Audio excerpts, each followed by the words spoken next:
Good morning. I call to order this meeting of the Mission Fulfillment Committee.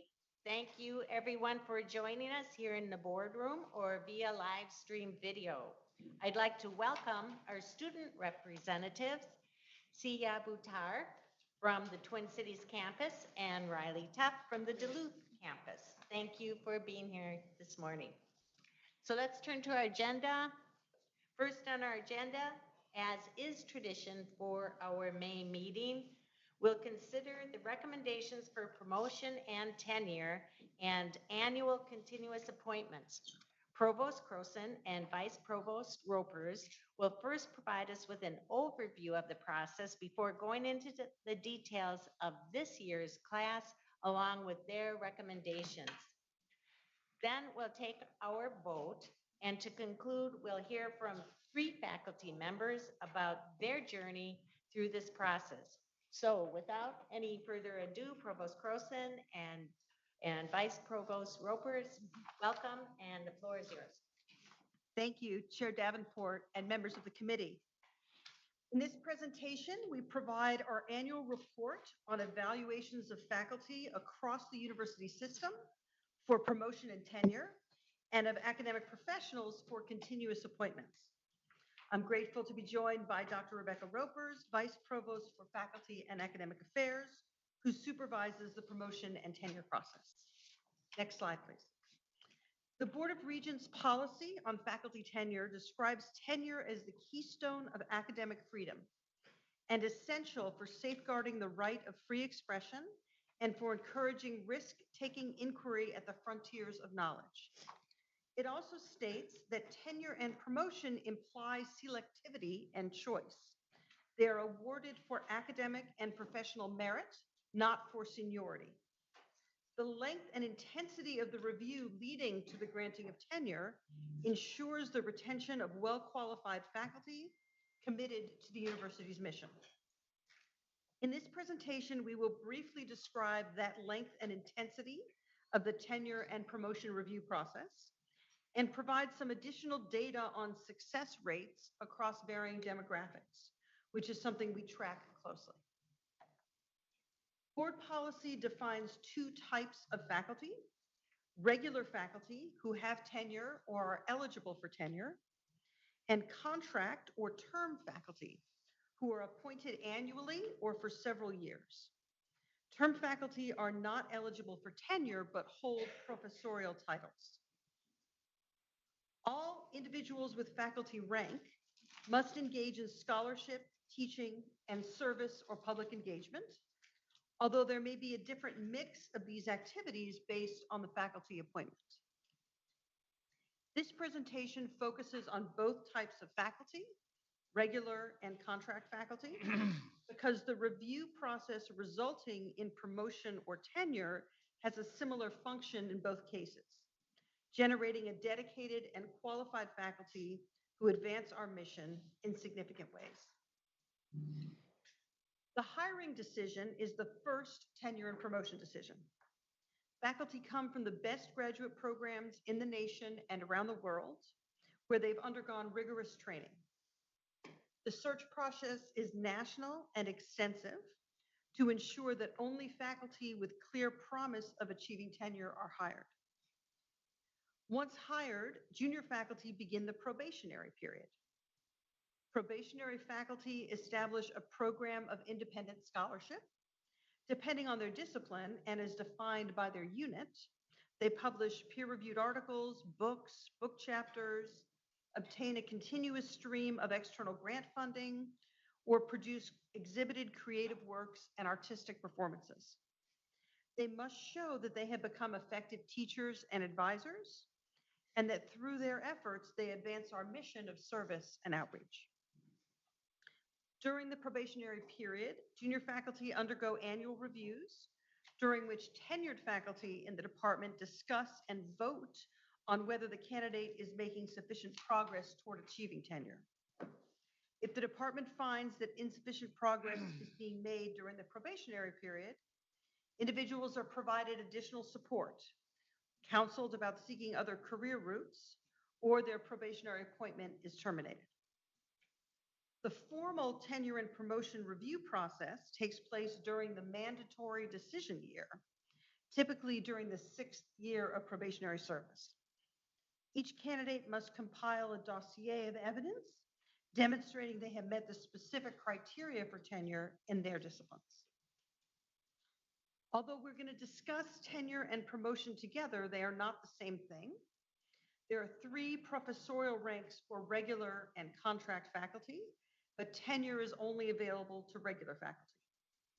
The criteria for promotion for contract faculty also rigorously looks at faculty activities, but may involve very different allocations of effort to research, teaching, and service, and may also include other activities, such as those related to clinical work or extension activities.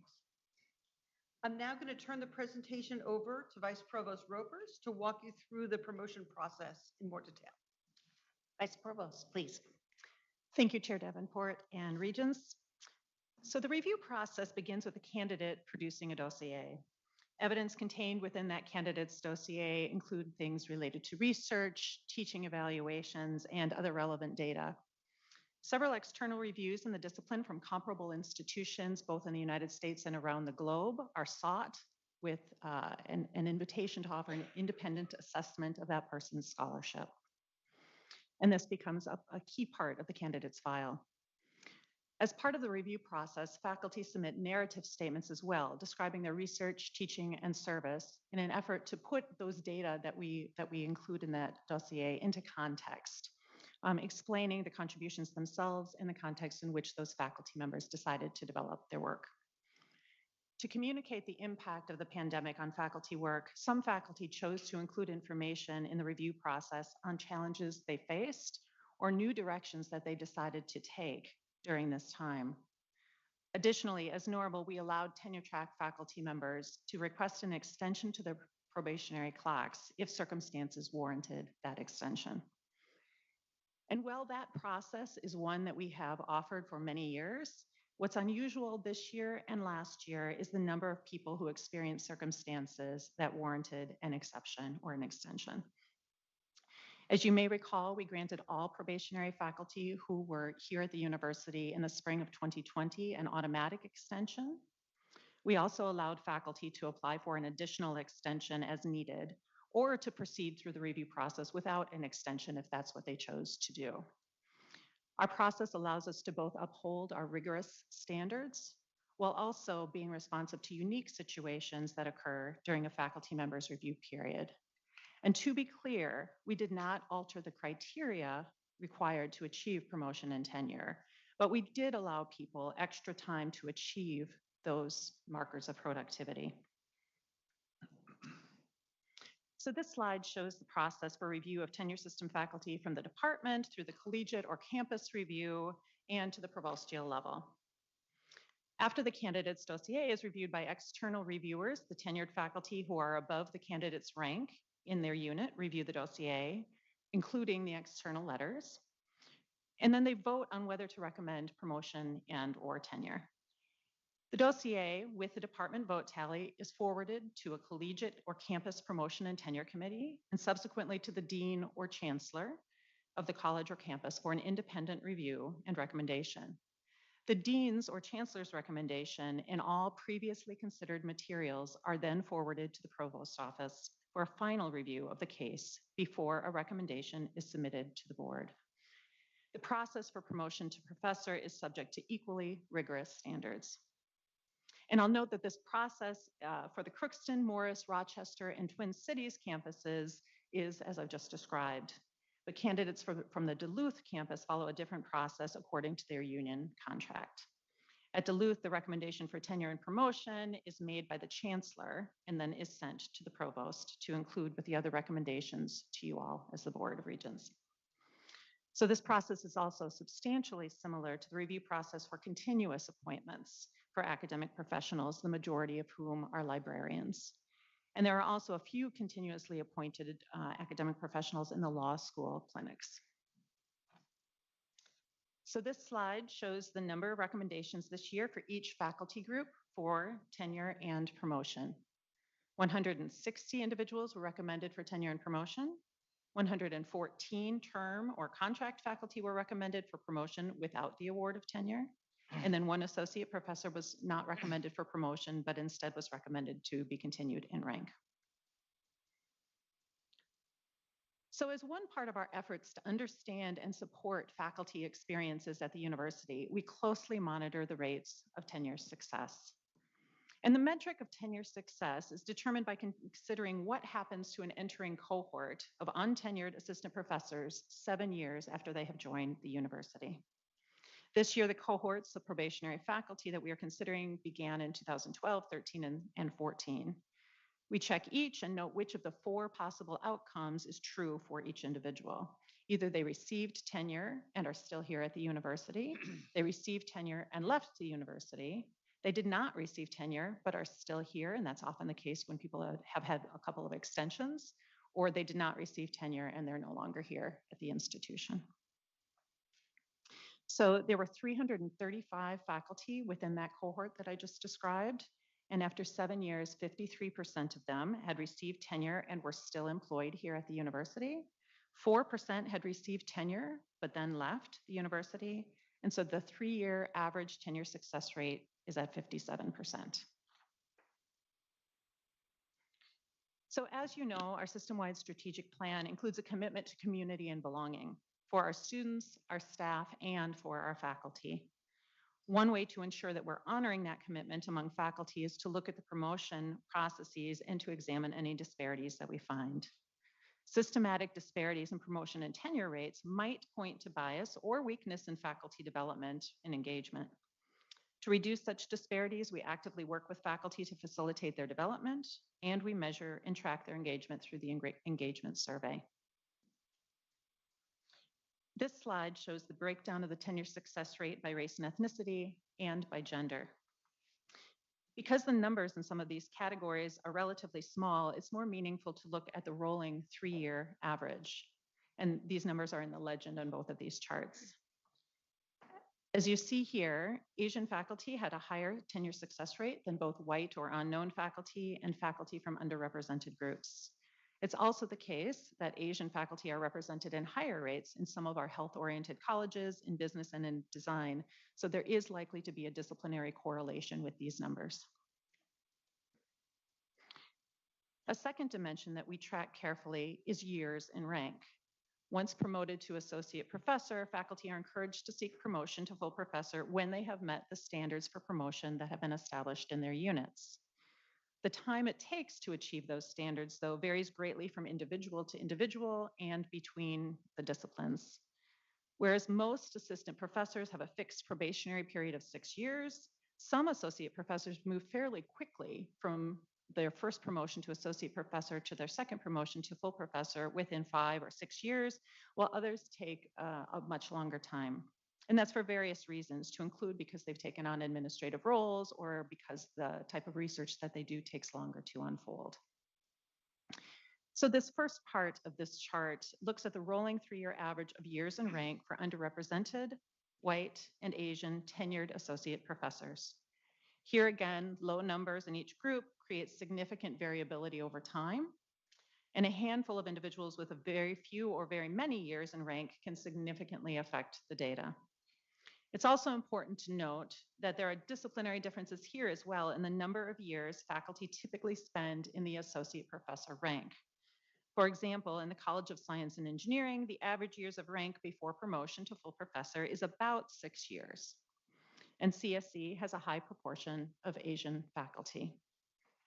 In contrast, in the College of Liberal Arts, the average years in rank is approximately 11 years, and CLA has a higher proportion of faculty from underrepresented groups.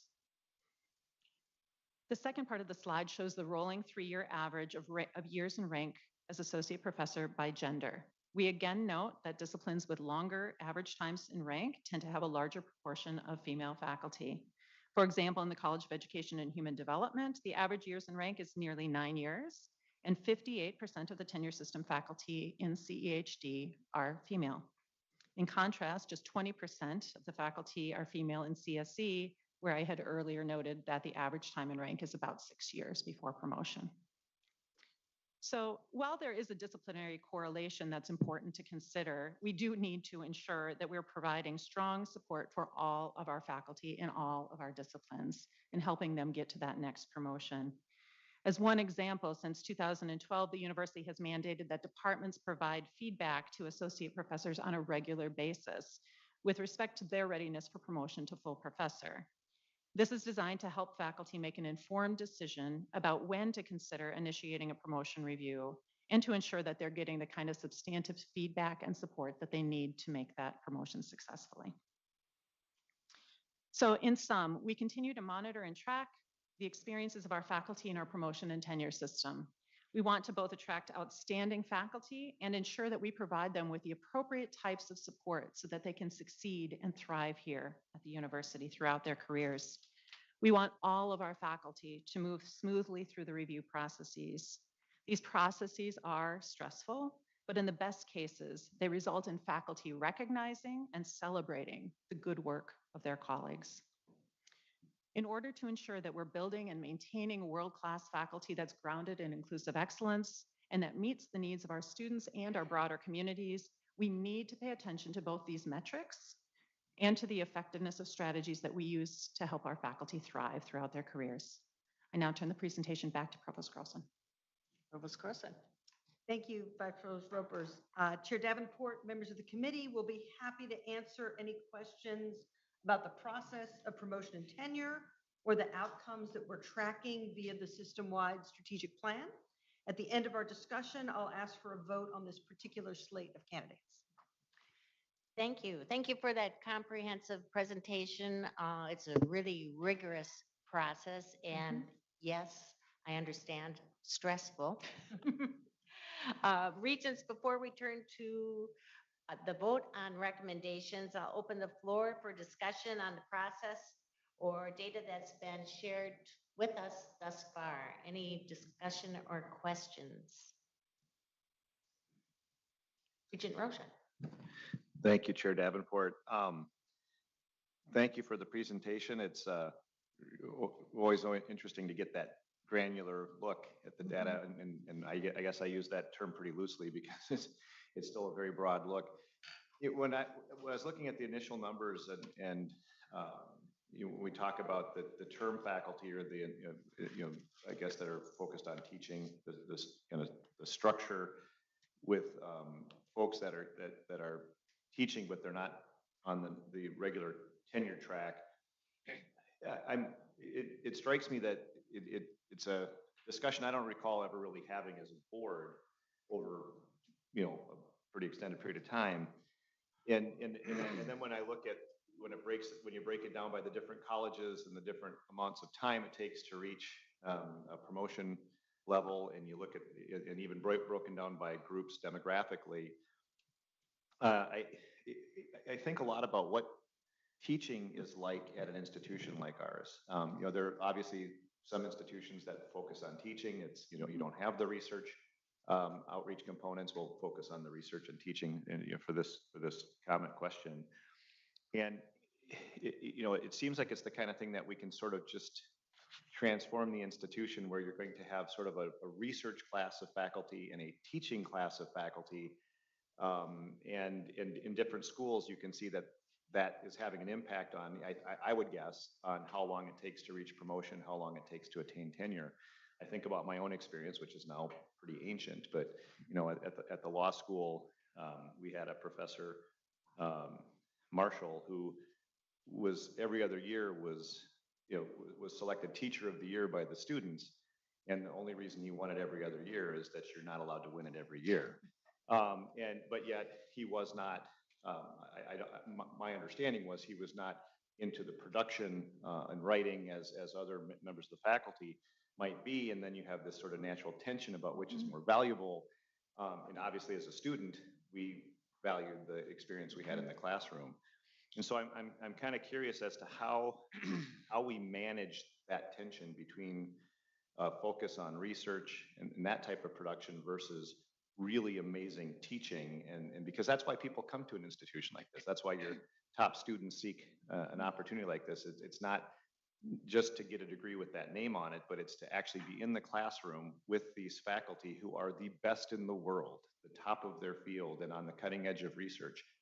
How do we manage that across an institution this large? And I believe that some of that tension is reflected in the different numbers that we see here, because I think some schools focus more on a teaching environment and some, I think, perhaps a research environment. I'm interested in your response. Important components of our mission, research and teaching. Thank you for the question, Yeah, Provost if I- Croson. if I could chime in there. So your question is prescient because the next presentation is explicitly all about our term or contract faculty, so we can talk about that.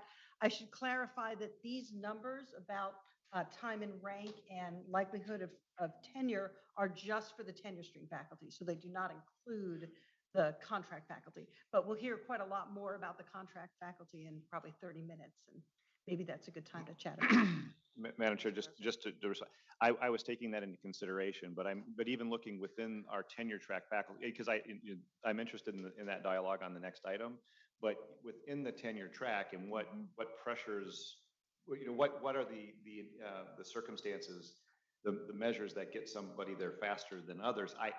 I'm not part of that process, so I don't have that intimate knowledge.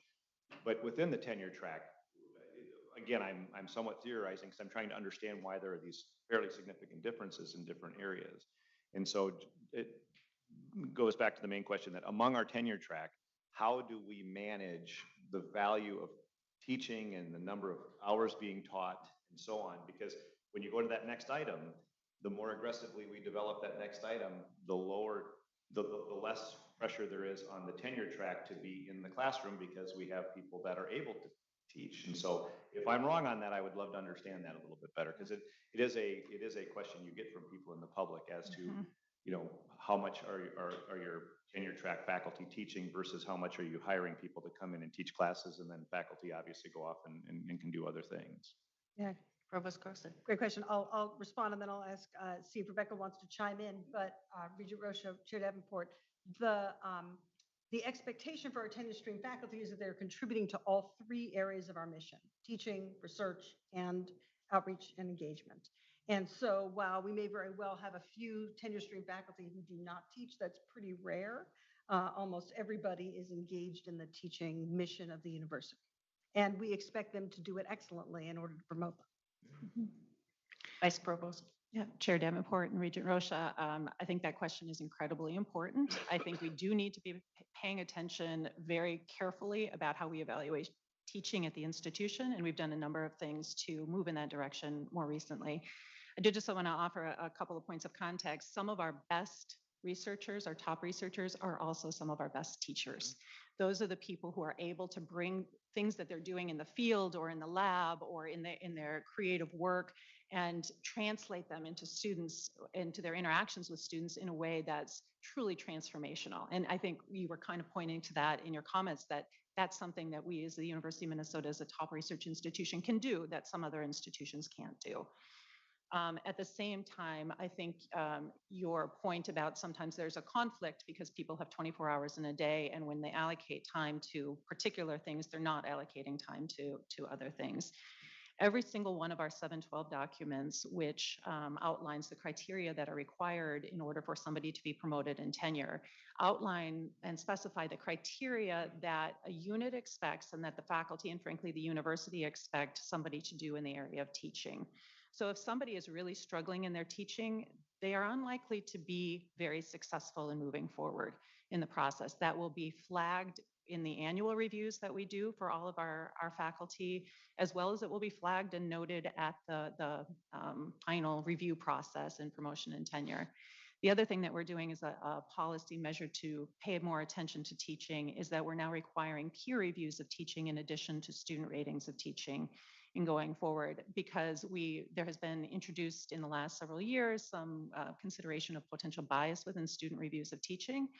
And peer reviews of teaching are not necessarily free of bias either, but to have a more comprehensive picture of the work that people are doing within the classroom so that we're paying attention to that quite considerably. One other quick thing on that point, it's such an important question, is that teaching happens in a lot of different ways here at the University of Minnesota. It can happen in clinics. It can happen at the graduate level. It can happen, in labs. It can happen in a more apprentice style, typically with graduates and postdocs or graduate students and postdocs. And it can happen, as you pointed out, at the undergraduate level, where we have a range of teaching and experiences as well. Thank you. Thank you. Excellent, comprehensive process again. Mhm. Chair Powell or Regent Powell. Thank you, Chair Davenport. So two questions. The first one is maybe for the Vice Provost. Could you make a few comments, please, on the depth of the external review process? I know that that's a critical part of the entire process, but I would like to know a little bit more about, is that conducted primarily by, reviewing publications, or what is the process? Tell us a little bit more about that. And then the second question is, it is tangential, but while you're here, I would like to know a little bit about turnover at the professor level, and even more importantly, the percent of our faculty that end up being recruited externally. I'm a big believer in developing talent internally. I think we do a really good job of that, but I think it's quite important to have external recruits as well for a variety of reasons. And so I'm interested in how that all plays out. So 2 questions. Dr. Ropers. Absolutely. Thank you for the question, and Chair Davenport, Regent Powell. So the first process about the external review process, it is a quite in-depth process. And I can say that from both sides, from seeing many of these processes as well as I've conducted them. I've been asked to conduct them for people at other institutions. And in its most extreme, I don't think we tend to do this, but I was sent a box of things from another institution asking me to review all of the person's work. And typically we don't do that. In fact, I would discourage that. But we send out a sample of publications and scholarly artifacts, as well as a comprehensive CV that details everything a person has done.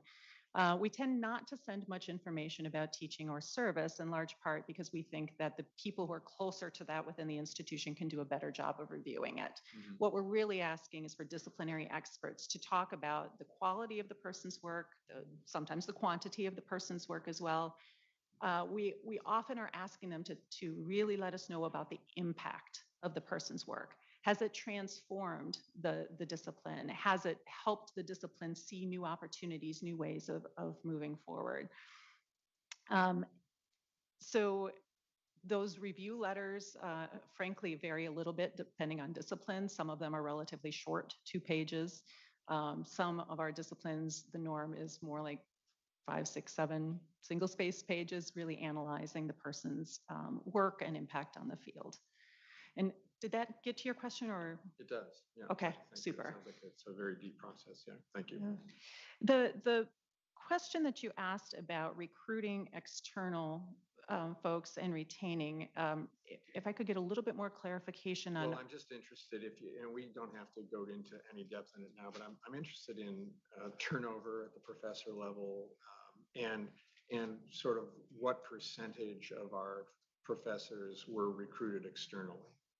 Yeah, and I would need to get those numbers for you. I don't have them at my fingertips. I will say that every year we bring in tenured hires, as you all know, because you see them, and they're before you for consideration. Each year we lose faculty too at that tenured level, and try hard to retain them. Are sometimes successful, or sometimes not. Yeah. But I can get those Yeah, we data for you. can come back to it. I think that, some level of turnover is healthy, and a level of external recruiting, I think, is also very helpful. And I just think maybe at a later time we can talk about that and the role it Yep. plays. Mhm. Thank you. Very good. Thank you. Joining us on Zoom, Regent Tawi Rabi.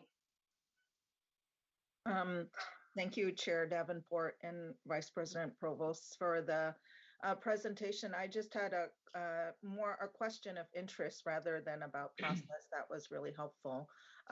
My question was really just about how data is presented.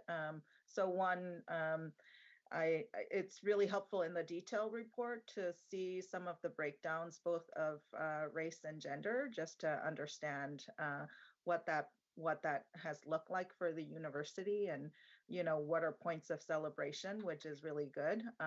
I'm curious why I guess maybe you can share more about why sort of the Asian category is sort of lifted up, and perhaps it's because it's the, um, the category that seems to be doing well. My one concern about sort of showing that alone is that we don't both understand some of our challenges with perhaps meeting goals of diversity or other things. And then I think that, as somebody who cares a lot about disaggregated data, I also know that we want to, where possible, to continue to understand our faculty diversity in much deeper ways. And I'm curious what data is available, if any, to look at actually very specific sub ethnic groups and things like that. But also, I would just encourage us to sort of, if we're going to show the subpopulations, to show all of them and not just sort of do it this way, because I also know that that is in particular a challenge when particular folks want to address the issues of diversity and inclusion and things like that. So it's both a reflection and a question. Thank you for that. Vice Provost Ropers. Yep, Chair Davenport and Regent Urabe. Again, I think that's a phenomenal question, and I think that's something that we would benefit from some conversation among this board at either now or at some point in the future about, because this is a really difficult issue. One of the reasons that I have advocated for pulling out the Asian category and moving forward is because for a time this university was looking at the category that we now call BIPOC. I think we used to think about that category as faculty of color. And we were actually doing a pretty good job of increasing our Asian faculty within that category. And we were not moving at all under other underrepresented, I shouldn't say other, underrepresented groups within those faculty categories. So our success in recruiting Asian faculty was obscuring our lack of success in all of the other groups that we also want to serve and frankly benefit from their contributions in. And so what we decided to do in some of the system-wide strategic plan, the Impact 2025 measures, is to look at them in both ways, to look at them in both the broad category of BIPOC, as well as taking those two categories out of Asian and underrepresented groups. If we look numerically, and there was a presentation I did for the board a couple of years ago that showed that numerically, strictly quantitatively, Asian faculty are not underrepresented within the University of Minnesota. They, like people, like white faculty, are overrepresented in terms of their population in Minnesota and in the nation, in the United States. And so strictly quantitatively, we thought it was useful to break those categories out. I think it merits more conversation, including because of the point that the Asian category, like frankly all of our other categories, is very multifaceted. Many different groups participate or are identified in that way. And that doesn't point to or draw out the ways in which Minnesota might be uniquely positioned in order to look at, draw on, include, for example, Hmong faculty. Because they're subsumed within that category. So I think it's a very, very important question, and we can try as hard as we can to provide data at whatever level you would like to see it at. Would you like to follow up further, Regent Urabe? No, thank you for that response, and I appreciate it, and I look forward to learning more, but also discussing it more. Thank you. Regent Sviggum. Madam Chair, Regent Davenport, I almost feel like I should wait for Regent Hipsch or Regent McMillan to ask a question in between here, because the last two regents had phenomenal questions, is what you said. Mine will not be phenomenal, so I would like McMillan or Hipsch to go in between. But it will be Take very that as a practical. compliment, I don't know. It was Backhanded, but It wasn't meant as a compliment. I took it as one. Anyway, may I proceed? Please. I am aware of the very rigorous steps to become tenured faculty, as you laid out here, including the last step, I think, laying everything before the provost, vice president and provost, which would be very scary to me if that were my process. My question is not about the steps or the process for tenure. my question is, what happens after that? Now, after I've received tenure, which I would not do, I was a legislative fellow, so I wasn't in that process. But after I received tenure, is there any every 3-year or 5-year or 10-year assessment of my continued research, outreach, teaching, writing? Is there anything that is continued to make sure that I meet certain standards or measurements in regards to the tenure that I've received? Or, at some time or another, I'm going to retire. Either the citizens are going to retire me, or I'm going to be too old to work on the farm. I'm going to retire. Is that take place within the tenure process? And tell me about the assessment after I get tenure. What happens after 5, 7, 10, 20 years? Vice Provost Roper's post-tenure review. Yes, absolutely. So Chair Davenport and Regent Swigum, I thought it was an okay question. So. Phenomenal. No, that actually is a very important question too. The faculty of the university is really so important. So all of these questions about how we acknowledge, value, support, evaluate faculty are all different facets of that, and are all really important. We require at the university annual reviews for every single faculty member, whether or not they have tenure. So that process happens each year, and is something that our chairs and heads engage in. That frankly, it's a big task that they do every single spring. In addition to that, we have a 4-year, what we call a promotional review for tenured associate professors. Now that review is really meant to keep that conversation going between the chair and that faculty member, so that they can move forward towards full professors, stay really active and involved in their fields, and get the support that they need to move forward. Now, as you heard earlier, that can take 5, 10, longer than that to get that promotion. So those 4-year reviews will go on as long as necessary, in addition to the annual reviews. It's a special, more elevated look. We also, for those people who are no longer meeting the goals and expectations that are outlined in every single one of our 712 documents, and again, that's the document that governs our promotion and tenure process at the unit level. If somebody drops below those goals and expectations, then there is a process in which it starts at the department level and goes up through the college, and then ultimately somebody could have remediation, a personal improvement, a professional improvement plan, and ultimately that could lead to termination. That is not the intent of it. The intent is to try to help people get back on track. Thank you. Okay. One more question, and then we'll turn to the recommendation. Regent Kenyanya. Thank you very much, Madam Chair, and presenters for the good conversation. My comment, we get lots of data in different presentations, and we're always trying to balance what's appropriate to look at. So I don't like getting granular in what I'm requesting, but I think another view that would be helpful is progress over time. In some of these metrics. I mean, first of all, this is extremely helpful and broken out in a good way. But if you can spot a trend, for example, out of the 274 faculty being recommended, only 6 are Black, right? Which is like 2%, which I would consider low. To now complete that thought process, what would be helpful is to know, was it 2 last year, or was it 12 last year, right? And the year before, and kind of how we're moving on that trend. Same with, another one in here that stood out to me was that I don't have it completely pulled up, but I think it takes women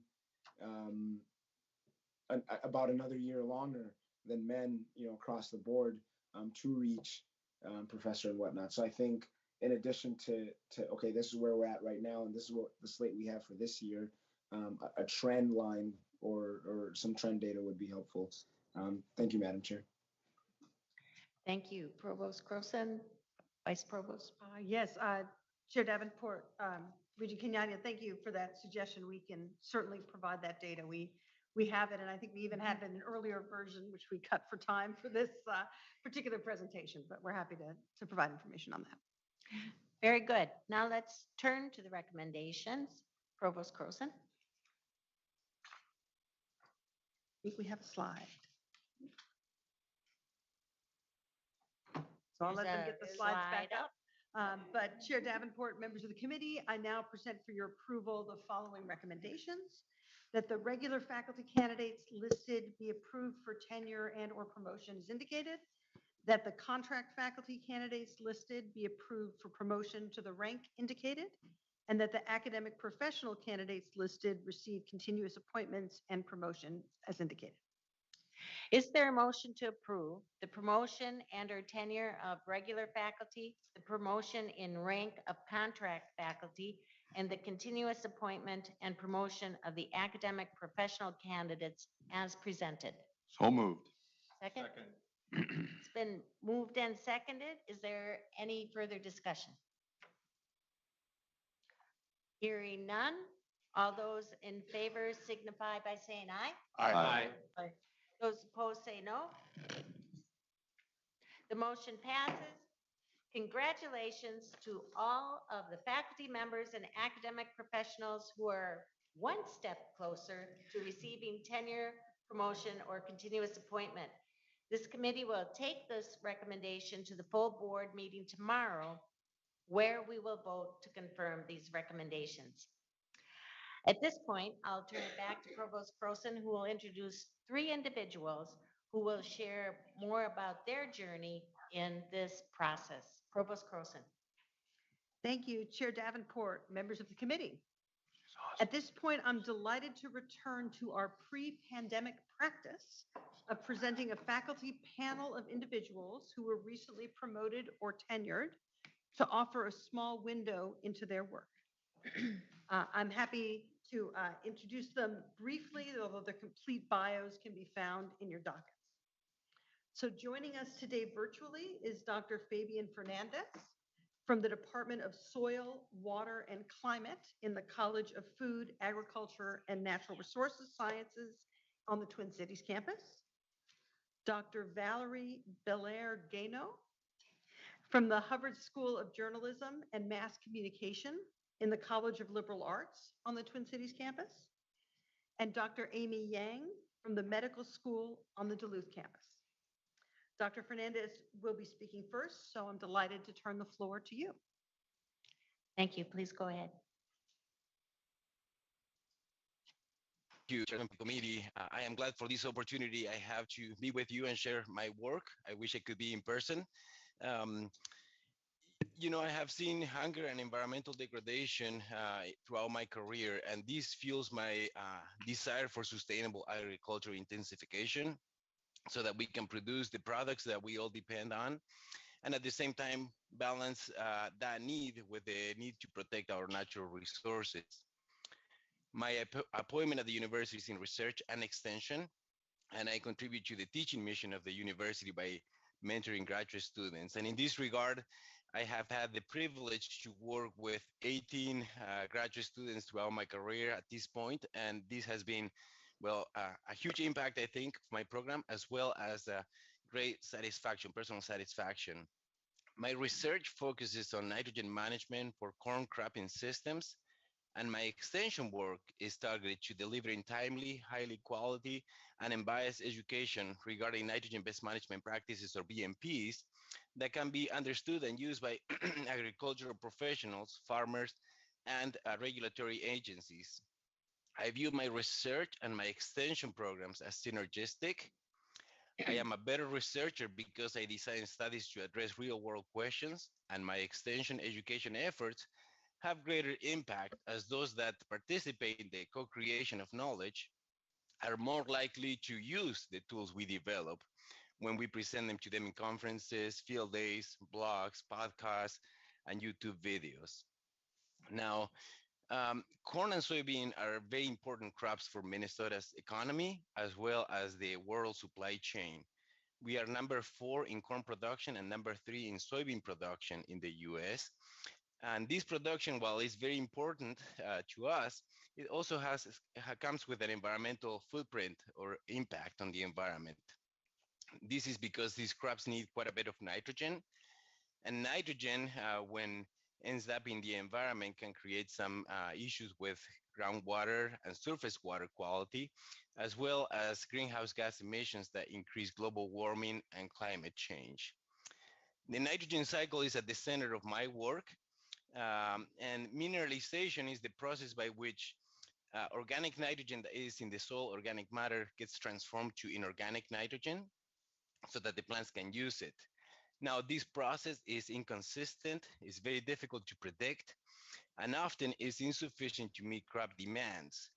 I have devoted a huge amount of effort throughout my career in understanding this process. This is where my basic research takes place, but there is also a very applied component to this, which is to determine ultimately what is the nitrogen rate or amount of nitrogen that farmers should apply on their fields to produce the crops that they hope for. And this is fundamentally important because under application of nitrogen results in reduced productivity and reduced profitability for the farmer, but over application results both in a low return on the investment for the farmer and environmental degradation. Another complication to this is that in the nitrogen cycle, there are many pathways where we can lose nitrogen. And when we lose nitrogen, of course, this is a problem, but more importantly, so we look at in basic research, try to understand those processes so that we can target them more effectively. And then in the apply side of my research, what I do is I look at ways in which we can improve our source, nitrogen source, our placement, or the timing of applications so that we can minimize nitrogen losses.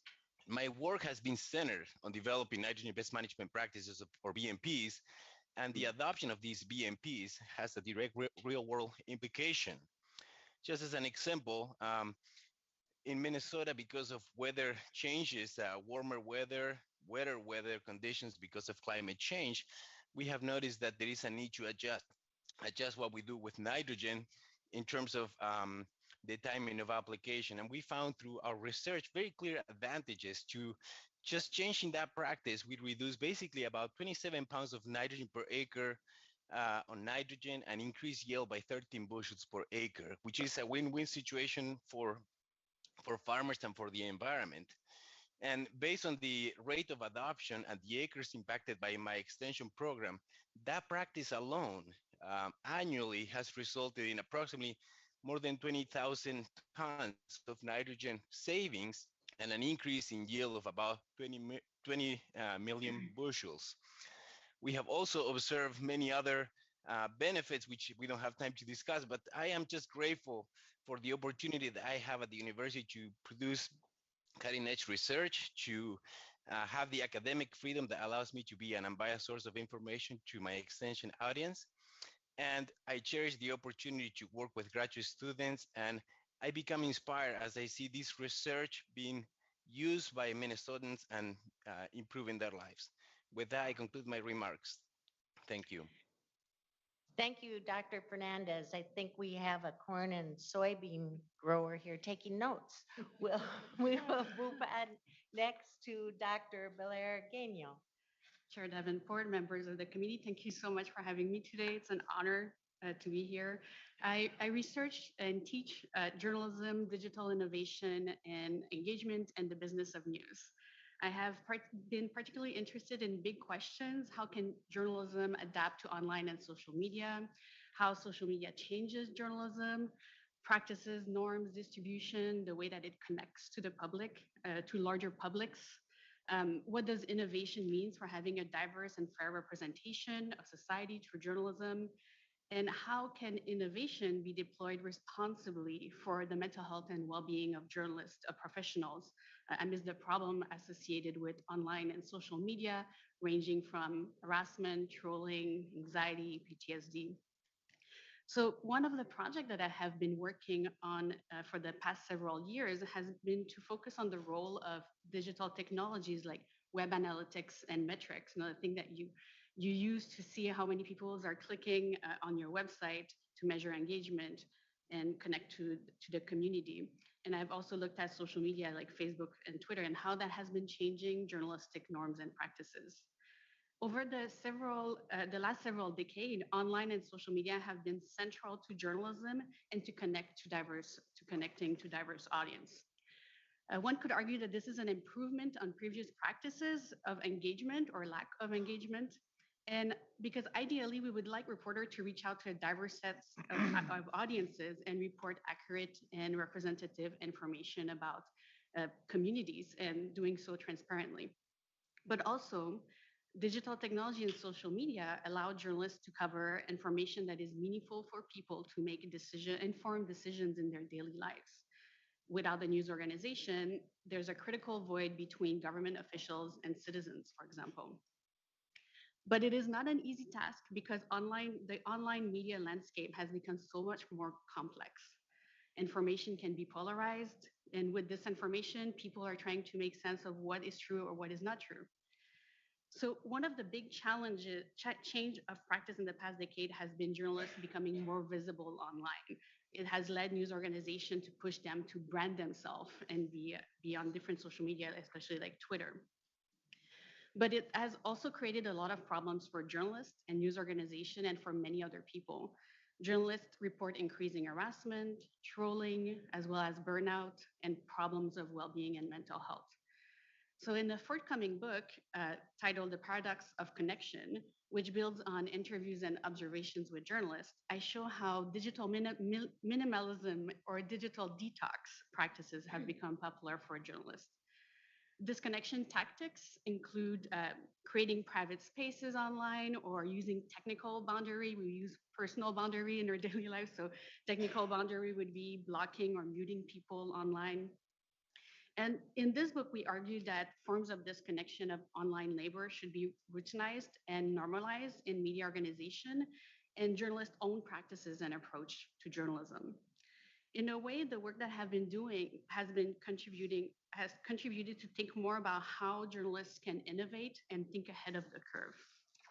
And in another interdisciplinary and international collaborative research that I started called the Happiness in Journalism Project, we started questioning what happiness is in organization, how happiness represents itself in journalism, and what future we can imagine better for the profession that we practice, that we teach, that we research, and we also experience. This has an implication in journalism, but you could argue that it also has an implication for across professions, something that I've also experienced as a Boyton mental health advocate. Thinking about the role of communication and technology and social media in profession like journalism is important, but it has also very strong implication for my teaching because I teach 40% of my time is dedicated to teaching. So in my digital and media management classes, I try to help students think critically about the influence of technology that has on their life and on their career. And it also allows students to think of themselves as consumer, but also curator and producer of media. I'm doing my best to give the student the tools and the confidence to navigate an information-rich environment in which they have to separate fact from fiction and weight evidence to establish truth. In my work as the director of the Minnesota Journalism Center, I also collaborated with local media partners to organize events and think through best innovative practices in the field. One concrete and tiny example is a roundtable that I organized, bringing together local newsroom people working around web analytics and think through best practices with web analytics and metrics. As a public university, as you know, our mission is to work with local organizations and serve the public interest in terms of quality journalism. And much of it is at the local and the state level. So I've been from everything from a one-room newsroom in Grand Marais to a really large newsroom that takes up a whole floor like the Star Tribune. And I can report to you that all of these newsrooms are doing incredible work in terms of media innovation. And it's just been my pleasure to learn about their practices and people that are making these the media community in the greater Minnesota. So I can say that in my work here, in my tenure track position, the university has been a fantastic place to always continue to innovate and produce engaged work with the local Minnesota and global journalism community and make an impact. It matters for having a vibrant community with news and information and for people to make important decisions about their daily lives.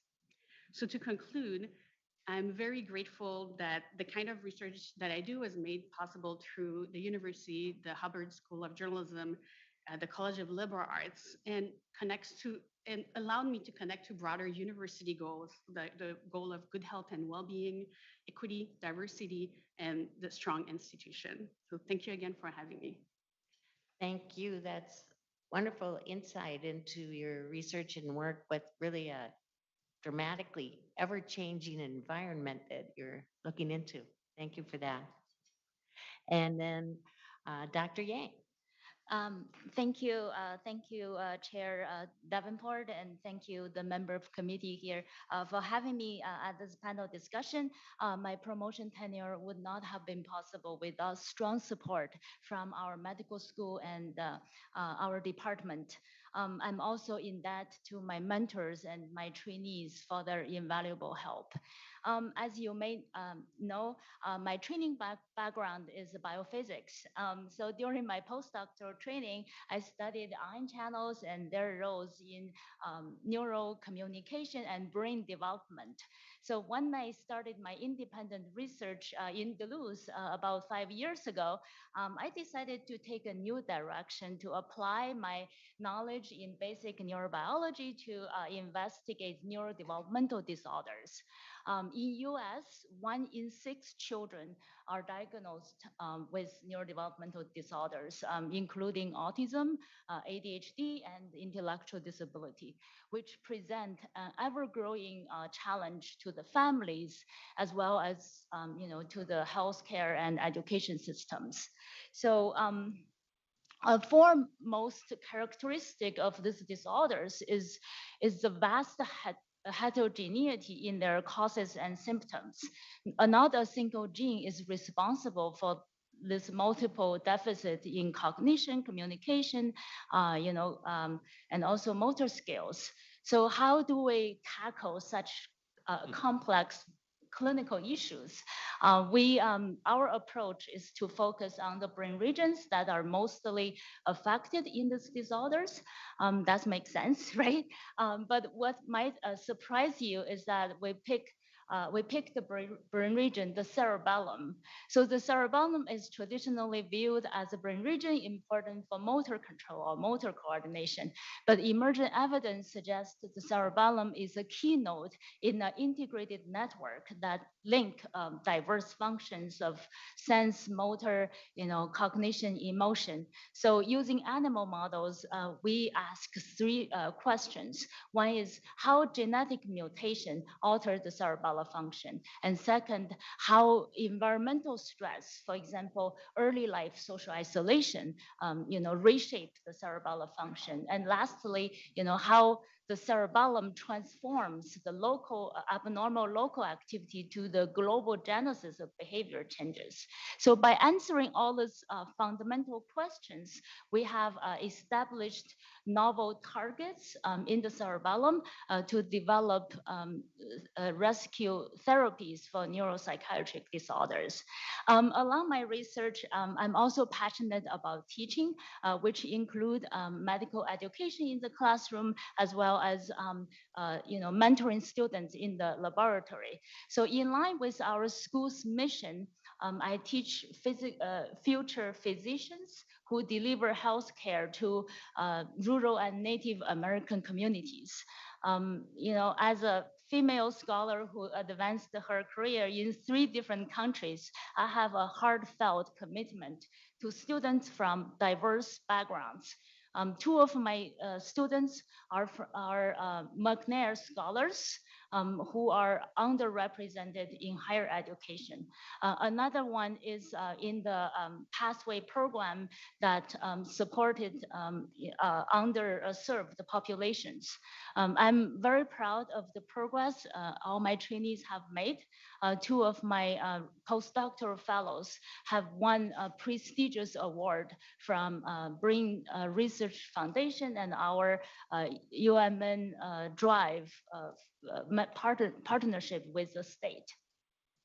About my service, I have served as a reviewer for study sections and also many scientific journals.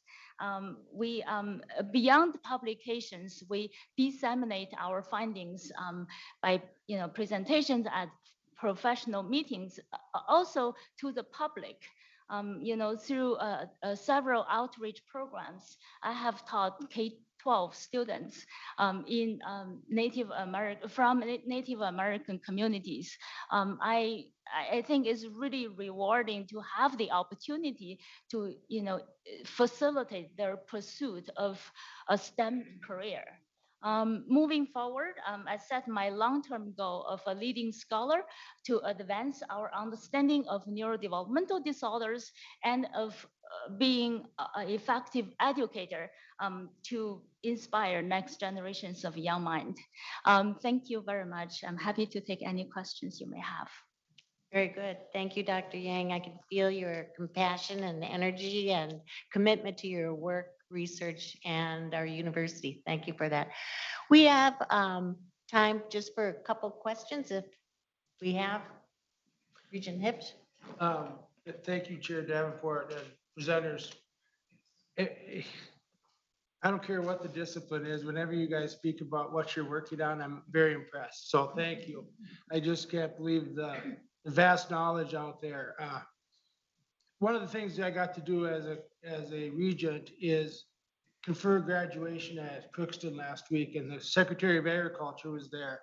And to Dr. Fernandez's presentation, he talked about the importance of food in our world economy right now and how important that's going to be. So it goes beyond just the dollars that we're saving farmers, and it goes, we want to make our farmers as efficient as possible, utilizing nitrogen, but it also has to do with climate change. And most importantly, right now, with what's happening in Ukraine, getting that food onto the market. So the work that you're doing is vital. If we can save nitrogen and increase yields, the world's going to need it. So thank you. And that's just one example of the hundreds that are out there. So thanks a lot. Thank you. Regent McMillan. I'm going to pass lest I disappoint Regent Swigum. How did I do, by the way? Yeah, great. Okay, very good. Again, thank you all and Dr. Fernandez on Zoom for sharing your experiences and your passion with us, and congratulations again. Thank you. Thank you very much. All right, we'll take the next item. And our second item is the discussion on continuing this discussion, but focused on fixed term faculty and academic professionals at the university. Vice Provost Ropers will join us again for this item, along with Professor Ned Patterson, whom you all know, Chair of the Faculty Consultative Committee. Welcome. Thank you both for being here. And Provost Croson, would you like to provide any comments before we turn it over to the presenters? Thank you, Chair Davenport and members of the committee. Our focus of this next presentation is the contributions of fixed-term faculty and academic professionals who contribute to our educational mission. As you saw from Dr. Yang's presentation, fixed-term faculty and academic professionals are pivotal to the success of our mission. Vice Provost Ropers will provide some more information about how the varied roles that these individuals serve in and the myriad contributions that they make. While we greatly value these members of our community, there are differences in the expectations we have of them compared to tenure system faculty. To ensure that we're providing the appropriate support, at the request of the FCC and the Faculty Senate, we recently created a task force to offer recommendations of what we can do to better support this important segment of our academic community. Those task force recommendations have been received and will be described by Dr. Patterson, along with the actions we're taking to address them. So with that, I turn it over to our speakers. Please go ahead. Thank you, Chair Davenport, members of the board. So this presentation focuses on the contributions of fixed-term faculty and academic professionals who advance core aspects of the mission at the University of Minnesota. Professor and FCC Chair Ned Patterson and I will describe for you the types of work that people do in these categories to advance our research, teaching, and service missions. We will also share why academic units hire people into these types of positions, and then discuss some challenges that people in these positions as term faculty or academic professionals face and what we're doing to support them in their work. So when the term faculty is used, people think about this either more narrowly or more broadly. In the narrowest sense, people think of tenure system faculty, or sometimes you'll hear of them, and they're codified in our policy as regular faculty. Others might interpret this one step more broadly to include contract faculty, and we discussed a little bit about this in the earlier presentation. And that is how the university policy defines faculty when we say that more broadly. Yet others might include all of those who contribute to the research and teaching mission of the institution directly. And if we did that, then we would include many of our academic professional people in those categories as well. So the University of Minnesota has then these three categories of employees that would fit into this broadest definition or categorization of faculty: tenure system faculty, fixed term or contract faculty, and then academic professionals, which fall into the P&A, the broad P&A category. And you can see these listed here. This presentation excludes adjunct or part-time faculty who do limited work for the university, but have their primary professional affiliation elsewhere. For example, musicians who teach in a studio in the School of Music, or superintendents who teach a course on the superintendency once a year in the College of Education and Human Development, or lawyers, of course, teaching a course in the law school. And while these professionals certainly enrich our offerings, today we're going to be focusing on those people whose primary professional affiliation is with the University of Minnesota. So tenure system faculty advance the tripartite mission of the institution. According to the Board of Regents policy on faculty tenure, people in tenure system roles need to contribute to the research, teaching, and service missions of the institution, all three of those, in order to have each aspect, as Regent Rocha was asking earlier, about how each aspect can enrich the other aspects. Fixed term or contract faculty are engaged in one or more of these functions, often fueling the research in a given area with fewer teaching responsibilities or service responsibilities, or fulfilling a critical teaching or service responsibility with few research responsibilities. The majority of academic professionals at the university advance the teaching mission of the institution, though there are people who contribute in other ways as researchers, librarians, and extension educators. And of course, we need to think about how we're defining teaching, how broadly or narrowly we're defining that as well. These professionals tend to be focused on just one program, initiative, or area of teaching expertise. So the board policy on employee group definitions states that the university shall seek to recruit, mentor, reward, and retain world-class faculty and staff. And we seek to do this in every single one of these areas of academic classifications. So what types of work do fixed-term faculty or academic professionals do? In your docket, you have many examples from every one of our colleges and campuses about the types of work that people in these classifications do, but we thought we would just highlight a couple in this presentation to show the breadth and depth and substantial contributions of these faculty. So Dr. Rolly Dwevedi is an associate professor in the Department of Family Medicine and Community Health who's been at the university since 2015. She's the Chief Clinical Officer and Medical Director of the Community University Healthcare Center. And the center provides clinical care in an area with a high proportion of refugee, immigrant, and migrant communities, and is a major site of clinical training. Dr. Dwevedi pioneered the integration of mental health services with primary care medical services in the community. And she also led efforts to address the opioid pandemic and then the COVID-19 pandemic as chair of the Disparities in COVID Response Task Force for the university's Office of Academic Clinical Affairs. Chris Ober is a professor of veterinary medical imaging in the College of Veterinary Medicine. Dr. Ober has provided critically needed clinical service and clinical teaching expertise in radiology during years in which there's been a nationwide shortage of veterinary radiologists and medical imaging specialists. One of just 2 full-time clinical medical imaging faculty, he's responsible for generating thousands of images to support clinical diagnostics. Each year, he provides clinical teaching for vet med students and has served as the coordinator of the radiology residency program as well. Wendy Gonzalez Roberts is a teaching specialist on the Morris campus. Since joining the university in 2008, she's supported students' experiences as they deepen their understanding of Spanish language and culture. Gonzalez Roberts teaches several Spanish courses, advises individual students as well as the Spanish language student organization, and also runs the extracurricular outreach programs such as Community English as a second language program and the Spanish Conversation Table. These extracurricular activities provide Morris students with opportunities for language immersion, intercultural exchange, and internships.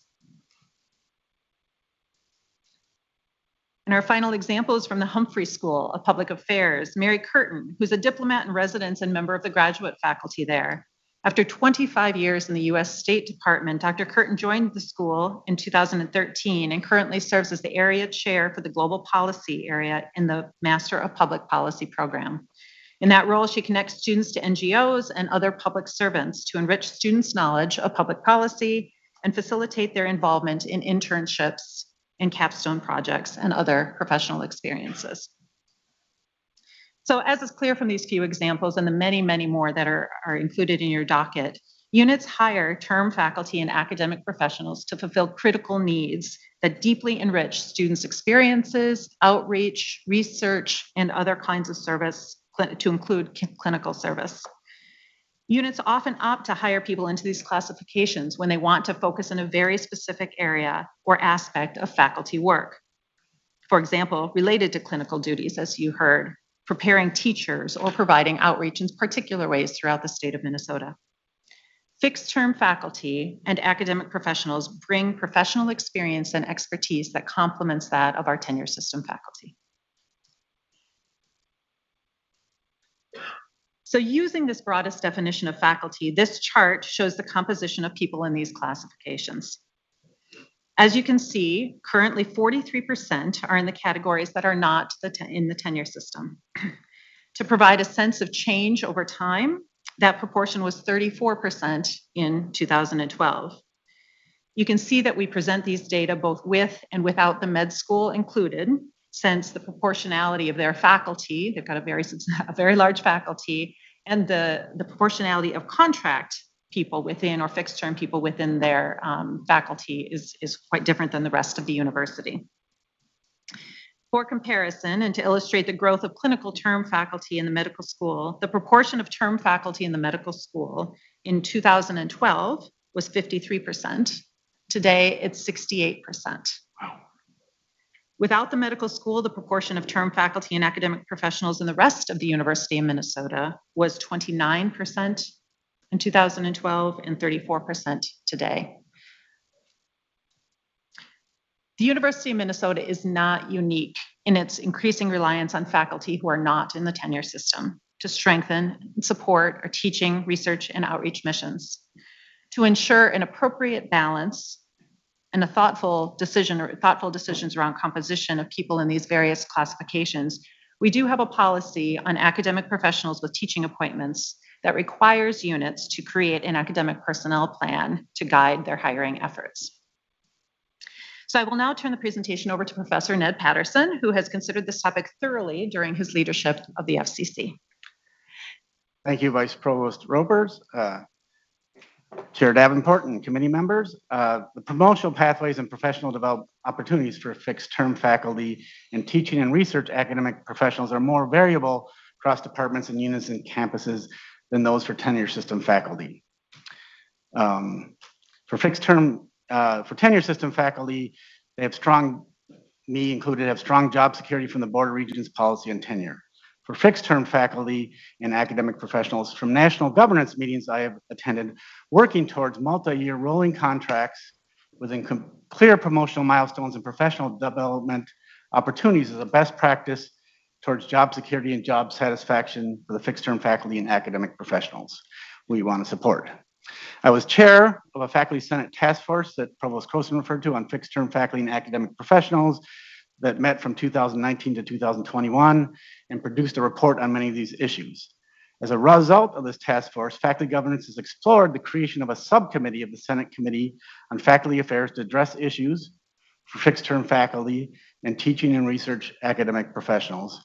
And this subcommittee was approved and created 2 days ago, finally, I'm happy to say, and work will begin this fall.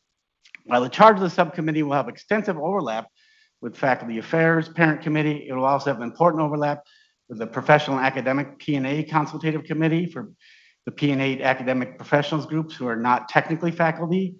We also overlap with the Senate Faculty Advisory Committee for the Health Sciences. As we heard, there's many contract faculty in the medical school and other health sciences, and with the Faculty Senate Academic Freedom and Tenure Committee for academic freedom issues for all university employees. While all university employees have academic freedom according to the Board of Regents policy, the specific protections of academic freedom in the policies make it uncertain whether these protections are as clear for term faculty and academic professionals. University Senate leadership is dedicated to helping further create a sense of belonging and community for all those enacting the teaching and research and service missions. For the subcommittee on fixed-term faculty and teaching and research academic professionals, we will ensure appropriate support from a Senate staff associate to this committee as part of their work. And then the provost office will have a faculty associate also devoted to these areas, and the subcommittee, which Rebecca will detail more in a moment. The faculty senate currently in terms includes tenure system faculty, fixed term and contract faculty, and some teaching P&A academic professionals are in the faculty senate, and this can vary from year to year, the proportions. Sorry, one sec. Lost my technology for a second.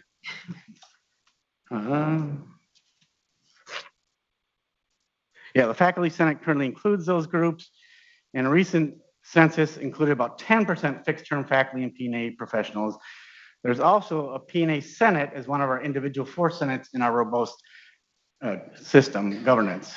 Across the Big Ten, there's a wide range of representation in senates, with the University of Michigan currently having only tenure system faculty in their faculty senate, and some of their leadership is looking to us, among others, in considering changes to the inclusivity of faculty and teaching groups.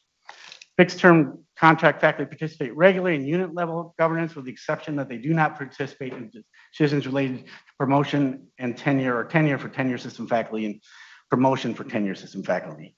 The inclusion of academic professionals in the governance varies more substantially on collegiate or campus context. For example, in the School of Public Health, academic professionals participate in graduate professional program level meetings and governance and can take on leadership roles in those programs. They are included in division faculty meetings and hold positions on administrative committees such as research, curriculum, and DEI, but not governance committees. In the College of Science and Engineering, academic professionals are typically involved in departmental governance, but the College of Science and Engineering Consultative Committee includes representation from both faculty and academic professionals. Some units guarantee involvement of academic professionals by requiring that a certain number of positions in decision-making bodies are held by people in those roles. In recent years, there's been a trend towards increased representation in collegiate faculty assemblies, with the medical school being an example, where prior to last year, only tenure system faculty could vote in their assembly, and clinical contract faculty were added and then their new constitution approved last year. Even with this trend of increased governance participation, there's still quite a bit of variability between the University of Minnesota colleges, units, and campuses. So as we conclude this presentation and turn to your comments and questions, I want to leave you with a few high-level points. We know that fixed-term faculty and academic professionals are doing outstanding work for the University of Minnesota. I think that's clear from the docket descriptions. We are able to offer more robust teaching, research, and service, serving the people of Minnesota and of the world because of their contributions. Their numbers, as you saw, have grown in recent decades as well. But many of our systems were originally built around tenure system faculty, and we recognize the need to re-examine those systems and make sure that they provide the appropriate support and recognition for people who are in all of our categories of that broad definition of faculty that I shared earlier. To ensure that we're able to recruit, retain, and advance people of all of these classifications, we're seeking ways to ensure their inclusion, as Ned was talking about, both through governance processes and access to resources to help them do their jobs better. In addition to the governance changes that Professor Patterson described, one example of this is that we've asked colleges to expand their analysis of salary equity to include the broader categorization of faculty, whereas our process that we engaged in about a decade ago institution-wide was really only about tenure system faculty. We're also examining and developing systems of support. We're in the process of hiring a part-time faculty associate to focus in this area and expect that this person will focus on a range of issues to include multi-year contracts, inclusion in all of our professional development offerings, and alignment of the policies of these groups, some of which exist in the Provost's office currently and some of which exist in OHR currently. We want to ensure that we understand and manage the increased use of faculty and across these categorizations to ensure that we have the right balance of the different classifications of people who do different aspects of research, teaching, and service. Fixed-term faculty and academic professionals are a critically important part of the University of Minnesota workforce, and we're committed to investing in them. This concludes our presentation. Very good. Thank you. That's a lot of work, and I think it's timely and well done to recognize the fixed term and academic professionals. I'm always impressed about how wide and incredibly deep our expertise is here at the university. So thank you for that work. Discussion. Regent McMillan.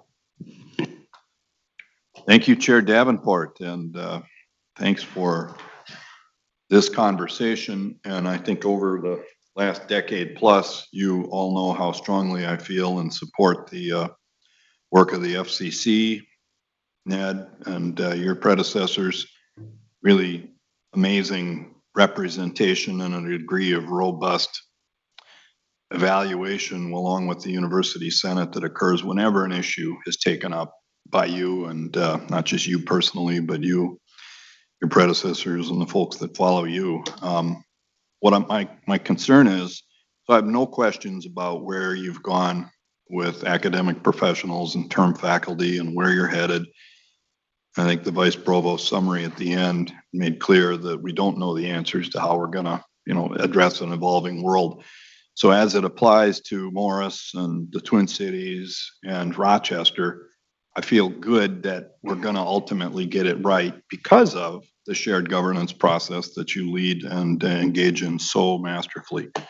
I have a considerably lower degree of confidence, but I'm open and learning and hoping that maybe that's not going to be the case, that we will get it right and that we're on the track to address our Crookston and Duluth campuses where there is no similar shared governance. And that's in part because of, the existence of a faculty union, but I know that as we think about a camp, think of the med school and the point you made there, where would they be without term faculty? Term faculty, I don't know Crookston's numbers, but I know Duluth well, approaching 40% reliance on term faculty. So what's my question? It is, how do we find that robust evaluation system, the robust evaluation of what lies ahead and how we're going to address it in a system where there is no equivalent to the University Senate and the Faculty Consultative Committee? And maybe the answer lies in the middle of the collective bargaining process, which exists for UEA, but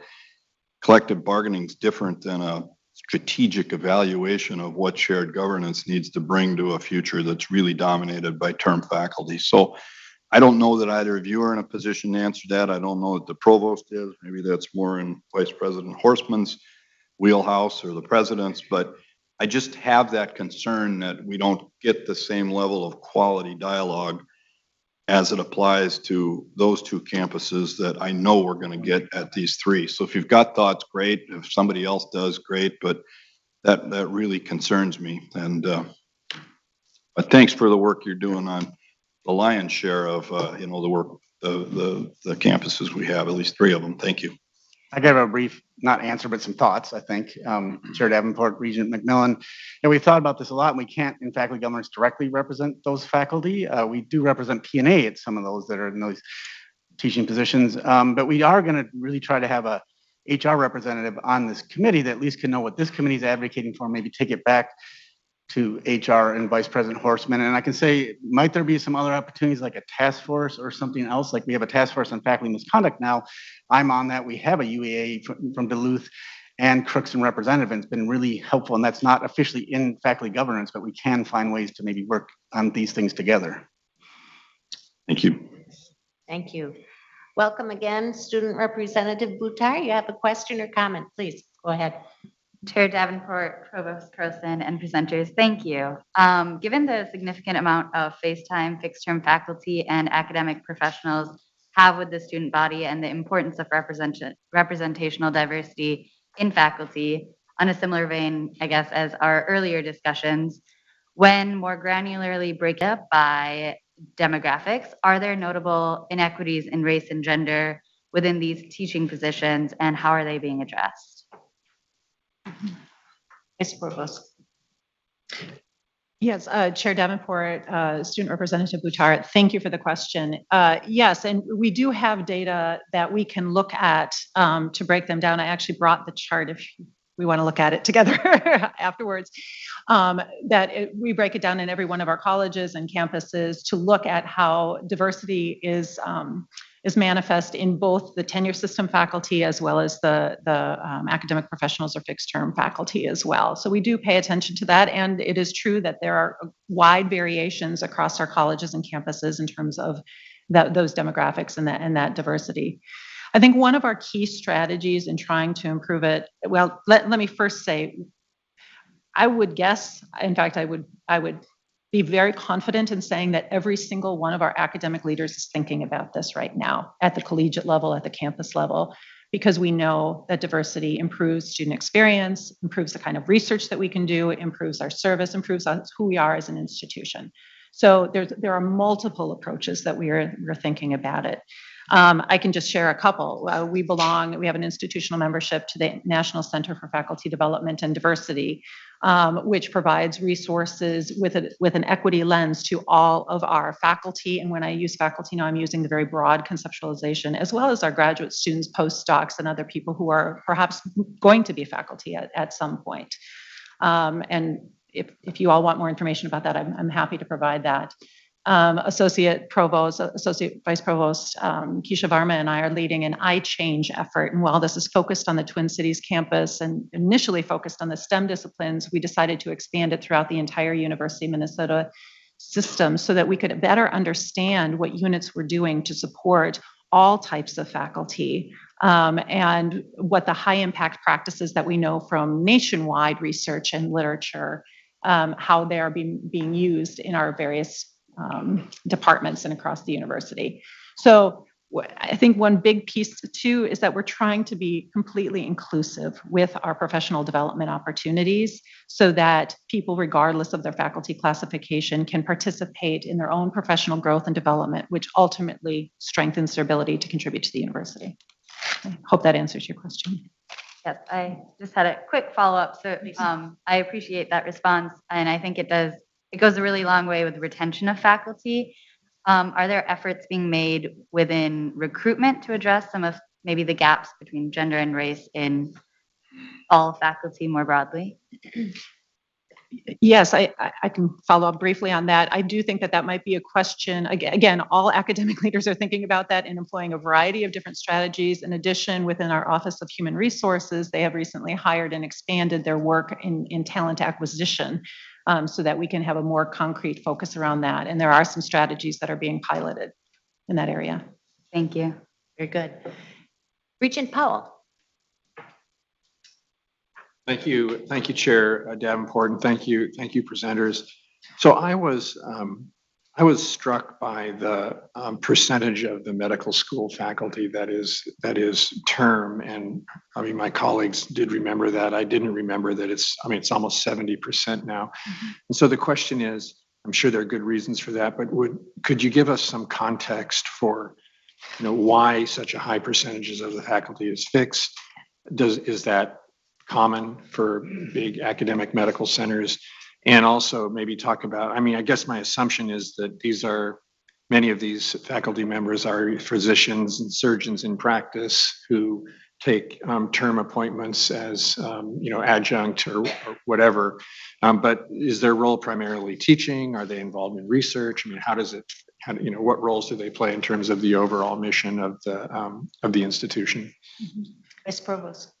Chair Davenport and Regent Powell, yeah, you're absolutely right. The majority of people in those positions are doing clinical work in some way because we are an educational institution. They are also engaged in teaching at some points in terms of helping with residents and other clinical duties. We are, from a national standpoint, we are at about 68%. Nationally, the number is 70% for medical schools. So we're right in the ballpark with a few more percentage of tenure system faculty. But we are not out of line in our medical school with what's happening nationally. Could I add just a little bit? Yes, please. Thank you, Regent Powell, Chair Davenport. And I mean, I think that's true through all the health sciences. The medical school is just so large. And vet med, for instance, I think we're about 60-40. And many of our clinical faculty want to be in an academic institution, but they're mainly doing clinics. They're doing clinical teaching. They want to do some help with some research and scholarship, but they don't want to be tenure track always. So there's just to fulfill that part of the mission and what they want, but they don't want to be in private practice either. So I think that's the niche sometimes. And if I may, Regent Rochette, I have a feeling hers is germane to this point, Madam Chair. Regent Johnson. Yeah, I just wanted to ask, I know I'm familiar that kind of classically these kind of people who are part of the faculty for medical school but are not in the academic center per se have been designated as clinical professors or clinical associate professors. Is that distinction still there? I mean, do they have an academic ranking? If you're a surgeon and you take residents who work with you, but you're not really on the faculty of the medical school, is that still the way that's designated? Might be a clinical professor of surgery. That's kind of traditionally the way things are done. So there's two different types of classifications here. There's the faculty members' official classification within the HR system. And then there's the titles that they might use in different colleges.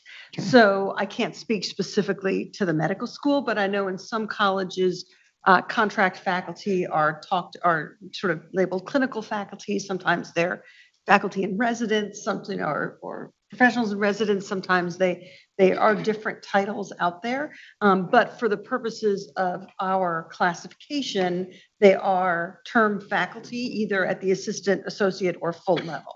So there is a rank there, even though there's no tenure. So I don't know if that gets to your question. Yeah, I'm just familiar with this, and people are clinical professor of surgery, they have residents, they do a lot of good teaching, but they're not academic faculty.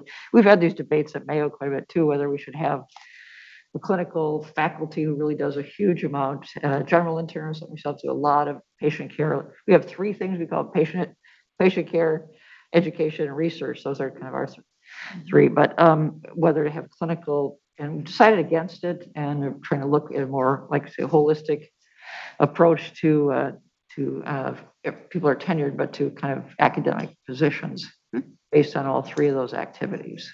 So it's an interesting, and medicine provides kind of a challenge, because so much of work can be involved with patient care as well as education and research, and that should be valued, but how do we do that? Yeah. Yes, should be valued. Good point. Thank you. And Regent Rocha, we'll close up with you. Thank you, Chair Davenport. I appreciate that last dialogue. I tend to see the medical school as being, quite distinct from the other offerings, particularly at the undergraduate level across the system, because it's a smaller peer group and so on. But if a couple of quick questions before I make a comment, but turning to, I believe it's page 58, or I think it's marked 58 in both places here. The 506 term faculty without medical school, where do those positions lay out across the university system? Pulling out my Which is cheat sheet page here. 35 of our packet for those following along, I think. It might be in more than one place, but I'm looking at, it says 58 out of 111. 21. On the slide, it says, unless mine isn't updated. So Chair Davenport, Regent Rocha, and I'm not sure which page you're referring to specifically, but I can talk about the contract Sure, faculty and proportionality there. So in terms of people who are in, and I will say the chart that I have in front of me combines academic professionals with contract. But when I look at these, what I'm seeing is that, dentistry, some of the other healthcare, as Professor Patterson was saying, in vet med, let's see, med school, as we discussed. Yeah, and I can provide these information, but they are disproportionately represented in the other AHC or former AHC schools. The academic health? Yes, the health-oriented colleges. Sorry. Yeah, thank you, Madam Chair. So, what portion of those folks would be on, let's say that I'm talking about without medical school? What percentage of those folks, or what number would we see at Crookston and Duluth following Regent McMillan's inquiry? Mm-hmm. Vice Provost. Yes, Chair Davenport, I need to say, I've got the numbers in a combined form, so I would not be able to give you those specifics right now, but I can get back with you on those. Thank you. And Madam Chair, the reason, I guess, without being able to get to the bottom line, my understanding is that it's a pretty high percentage that those campuses have a large number of term faculty and conducting teaching on the campuses. And I also understand that some of the positions are not particularly lucrative from a compensation standpoint. I mean, I've heard numbers in the, something around, just over $40,000, which, even out where I live, that's an entry-level position at a feed store. I mean, that's not a lot of money for someone to have to make a living while also, having an advanced degree in teaching our students. And so one of my concerns, and perhaps you can address this a bit, is, again, I think if you ask the average person on the street in Minnesota, what the tenured faculty track professor numbers are compared to people that are hired to come in and teach classes, I think some people might say, I would assume everybody that's teaching at the university is a tenured track faculty, but certainly a very, very high number. And to see that we're moving to some fairly substantial numbers of people that are not in the tenure track, I'm concerned a little bit about there becoming kind of a hierarchy within those groups and how you protect people from finding themselves as, the haves and have-nots to some extent, because obviously tenure is an extremely valuable asset, as was pointed out in the presentation. And I'm just wondering, to what extent we as a board in defining what the character of this institution is and the role that we play in this state, to make sure that we're a part of that dialogue, because it could sort of incrementally change without us necessarily even recognizing it. So I'm just, speaking a little bit to how do you make sure that we maintain that parity between these different roles, and how do we as a board stay engaged in the dialogue about what we look like? I totally understand, some of the advantages of having a larger number with respect to the management and the cost issues, but I think there are some really, really big issues here. And as I was looking at some of this stuff, I was surprised that I don't really feel I've been a part of that dialogue over time as a member of the board, to understand that we have made a very conscious decision to move away from what was traditionally a tenure track faculty role to now a much higher percentage of term faculty, and making sure that we're making the investments. And then to add another layer, it also has, if we're doing it differently on different campuses, that has, there's an investment question there, and what we're expecting those campuses to be in our tripartite mission and so on. And so I think this is something that we should be very, very aware of as we move forward. Thank you, Madam Chair. Any comment, Professor Patterson or Vice Provost?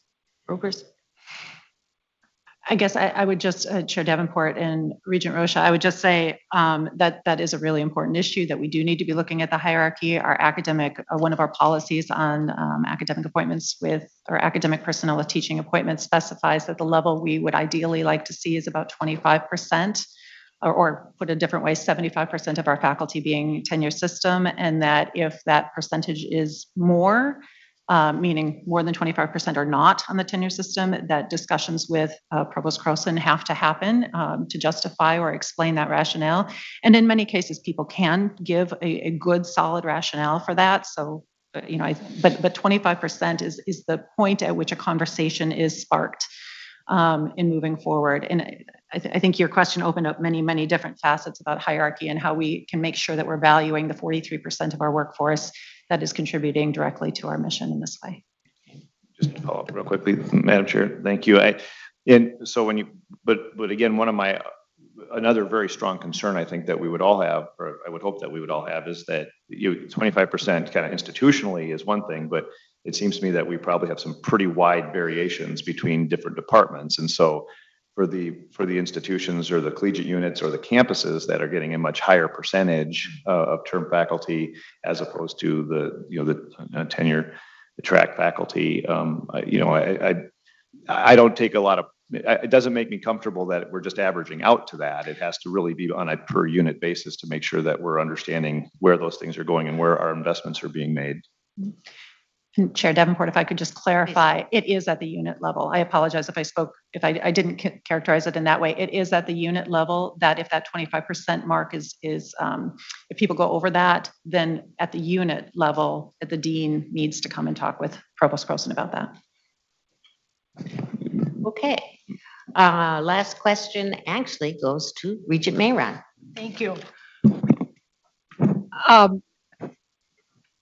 Just trying to understand with the concept of term or contract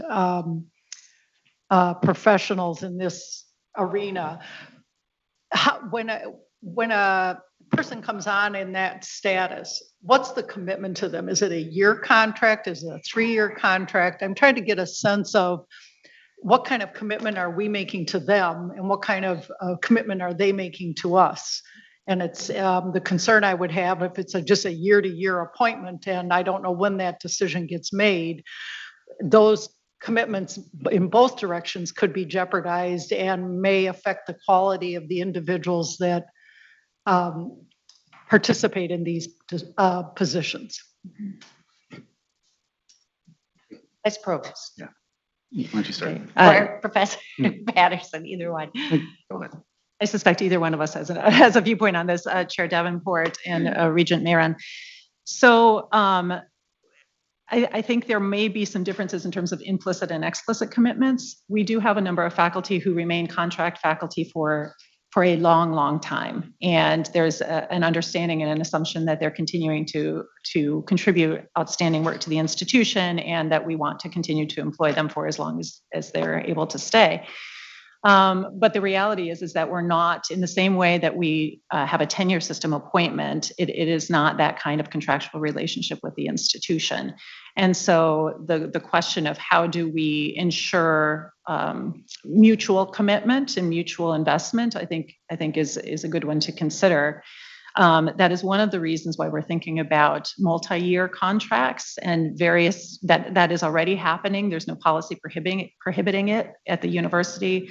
More people are starting to explore that as a possible way of going forward to address the commitment issue that you are referring to. Could I just ask a follow-up question? So implicit in your answer is contractually right now they're year-to-year appointments. Is that correct? That we don't, or that maybe there are some multi-year appointments, but by and large, it's a year-to-year commitment on both sides of the equation. Is that correct? I believe that's correct. I don't have the percentage breakdown about multi-year and single, which is why I'm hesitating though. And that is where I heard from national governance meetings for people. We have many in the health sciences that have been there 15 years on a year-to-year contract. And when you get promoted, could there be more automatically, there's a 3-year contract. And then maybe ultimately, if you're full professor and a contractor, P&A equivalent, it could be a multi-year rolling contract rather than just looked at every 3 years in terms of a promotional pathway, but with annual review and all those other things. Very good. Thank you again for the important attention that you're giving to building excellence within our tenure faculty, fixed term faculty, academic professionals. Appreciate the presentation and the response to questions. Thank you very much. And with that, colleagues, let's take a 5-minute break And we will come back and address policy changes in student conduct code. 5 minutes.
Okay,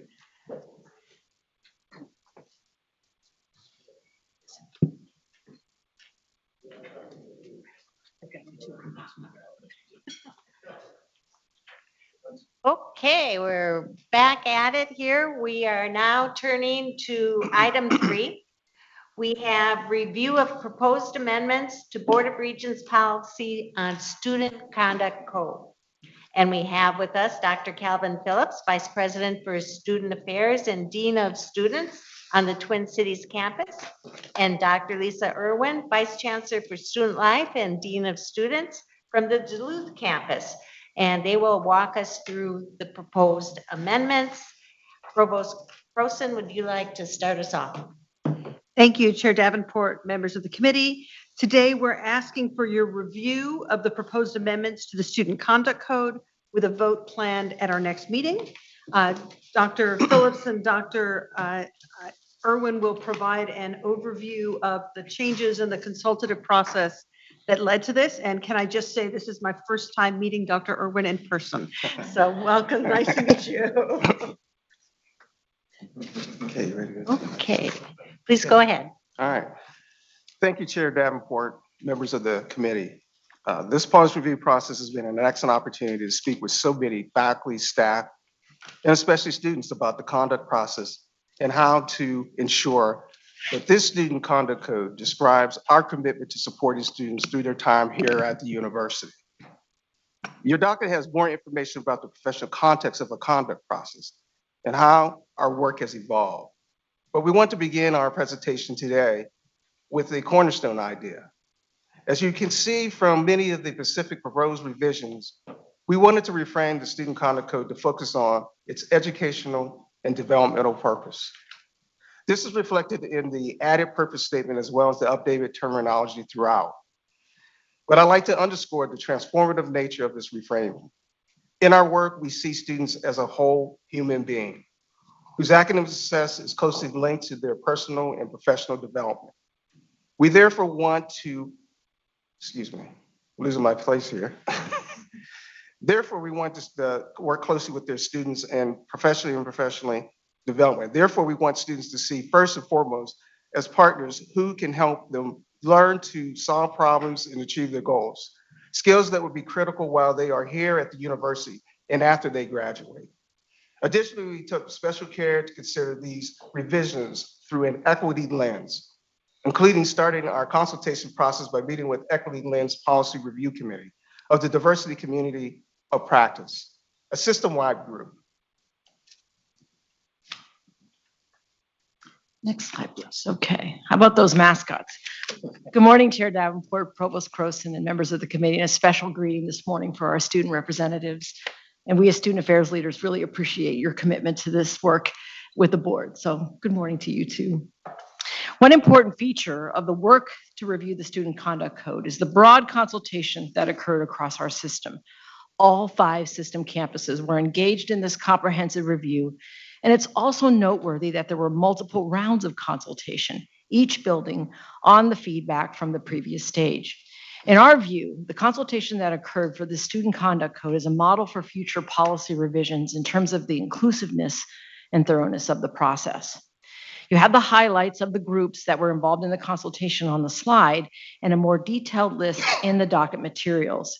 Dr. Phillips and I and the entire student affairs leadership in the system are well pleased with the feedback received through consultation, and the voices of the faculty, staff, and especially students who engaged in the review are reflected in the completed draft. As Dr. Phillips noted with the previous slide, the work to ground the revision in a diversity, equity, and inclusion framework was introduced early in the project and continued to be an element at every stage of consultation. In general, the reception for the changes that have been proposed has been very positive. Students in particular asked excellent questions and provided meaningful feedback. Next slide, please.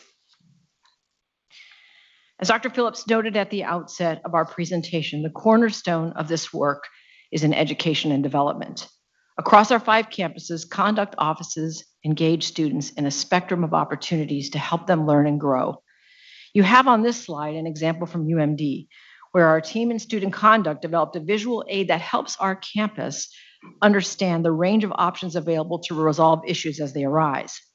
Informal resolution is sometimes an appropriate and effective means to address misconduct, and therefore the proposed revisions in the code more explicitly allow for informal resolution, again, where appropriate. For example, an individual who experiences misconduct may not want to engage in the formal process, but might be willing to engage and support an informal resolution. This broad array of approaches to resolving conduct issues allows us to address issues that do not rise to a level of a conduct code violation, and in a way that supports our most important goal, which is education. Next slide, please. The docket contains a summary of the specific proposed revisions, but we would like to highlight a few of these. We noted that the update terminology that reflect the development nature of the conduct process, but also the evolving best practice of our profession.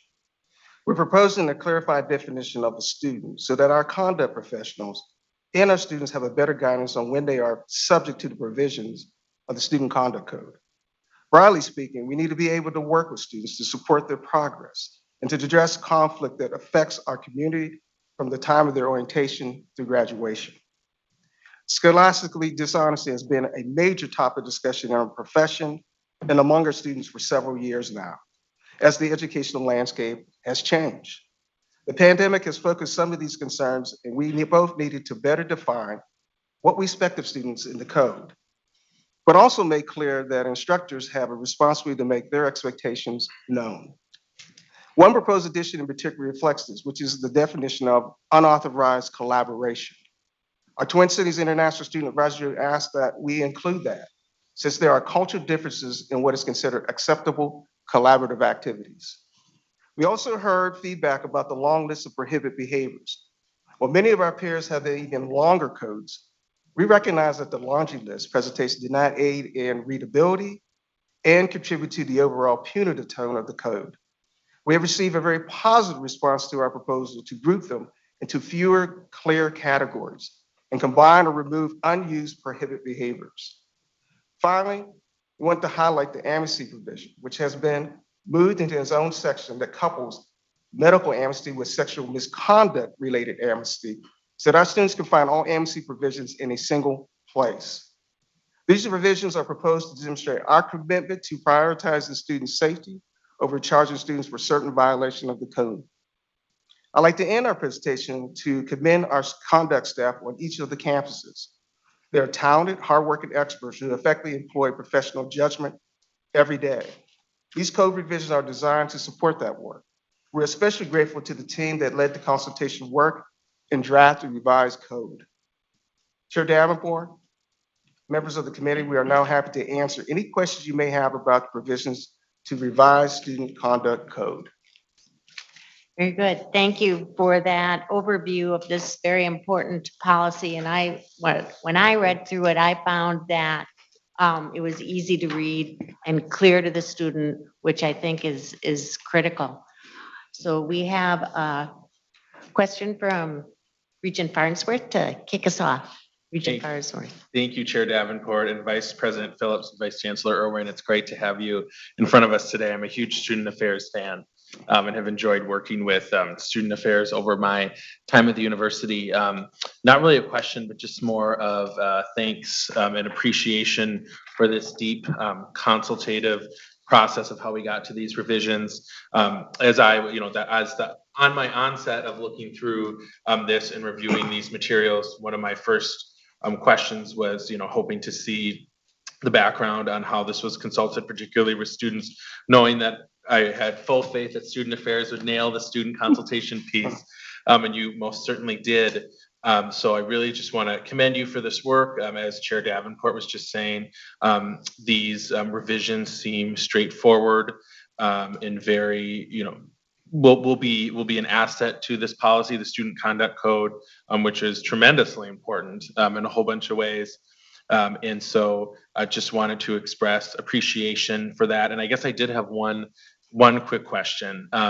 Wondering, particularly with the consultation process among student populations, if there was, what particular areas that students may have had questions about, or if anything came up in those consultations in particular, whether it's student governance groups or the other groups mentioned that got us to these revisions today. So just curious about that piece in particular, but otherwise, this is really great work and fully support it. Dr. Irwin? Chair Davenport, Regent Farnsworth, thank you for the compliments. It means a lot to us. I'll give you an example from Duluth. Our students began talking with our conduct director, Dr. Katie Jackson, even before the process began, to really talk about including a diversity, equity, and inclusion lens. And so as the code progressed, Dr. Jackson kept them informed, and they were well pleased to see that the guiding principle now includes that direct linkage to diversity, equity, inclusion. And then the provision from the discrimination policy, the other administrative policy on discrimination, that piece is pulled into the prohibited behaviors. So again, great collaboration. I'm pointing to Riley Tuft, our student representative, who's part of our student association. And that's an example of one way that we heard feedback that we weaved into the process. Great answer, thanks. All right. Regent Mayron? Thank you. I'm interested in understanding how one of the provisions works, and I'm in the red line version that's on in our materials. It's under the section called Prohibited Behaviors Interfering with University and Community Operations, and it's subdivision 19, which is the disruptive behavior section. And I see that, and it defines what this disruptive behavior is. And then it adds the sentence at the end that disruptive behavior does not include students' exercise of their rights to freedom of speech, peaceable assembly and protest, and to petition as protected by the First Amendment of the United States Constitution. And I'm trying to understand how that last sentence works with the preceding sentence, which lays out what is disruptive behavior. And I'm thinking of situations where students might say, you can't call what I did disruptive behavior because after all, I was exercising my rights under the First Amendment for peaceable protest, freedom of speech, et cetera. So I'm trying to understand how the two work together. Good question. Dr. Phillips, Dr. Irwin? Chair Davenport, Regent Mayron, it's a great question and one that our conduct officials wrestle with fairly often in terms of their work. I think the importance here is also a reflection of our consultation with the students who wanted to be sure that their voices could be heard in protest and in assembly. And our university policies provide procedures at the campus level that define what the parameters of those look like. So I think that the line is between the ability to have that protest within the parameters that the university prescribes. And when it exceeds those parameters, then the disruptive conduct provision would kick into effect, if that makes sense. Are you then, may I follow? So are there other, when you talk about procedures, are you talking about in other policies that the university has?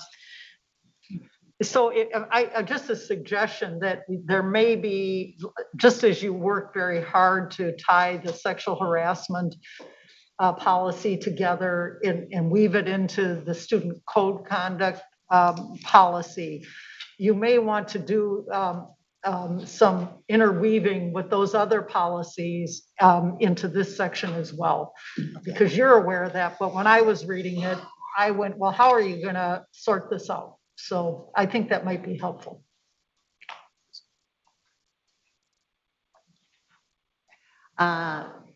Regent Kenyanya. Thank you, Madam Chair. Thank you, Dean Phillips and Dr. Irwin for the presentation. I believe tomorrow we'll be recognizing Dr. Irwin as a recipient of the President's Award for Outstanding Service, but I won't forget that one too much.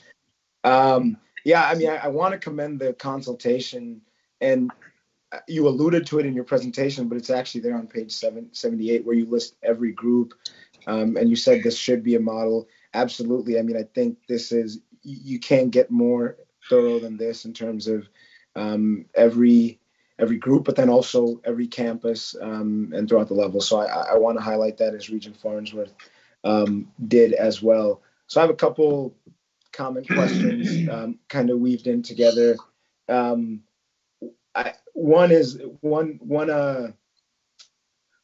area that kind of caught my attention was scholastic dishonesty and kind of the revisions to that.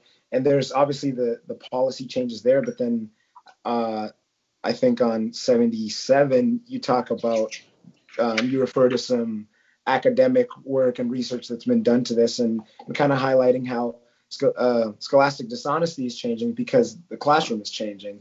I mean, we've moved online, pandemic or not, technology has obviously played a bigger role.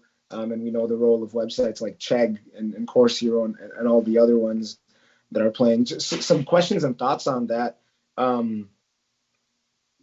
One, faculty own the classroom, and you'll find that the expectations are very different classroom to classroom. There's faculty that do all their tests open book, or allow you to collaborate and actually take those exams as a group.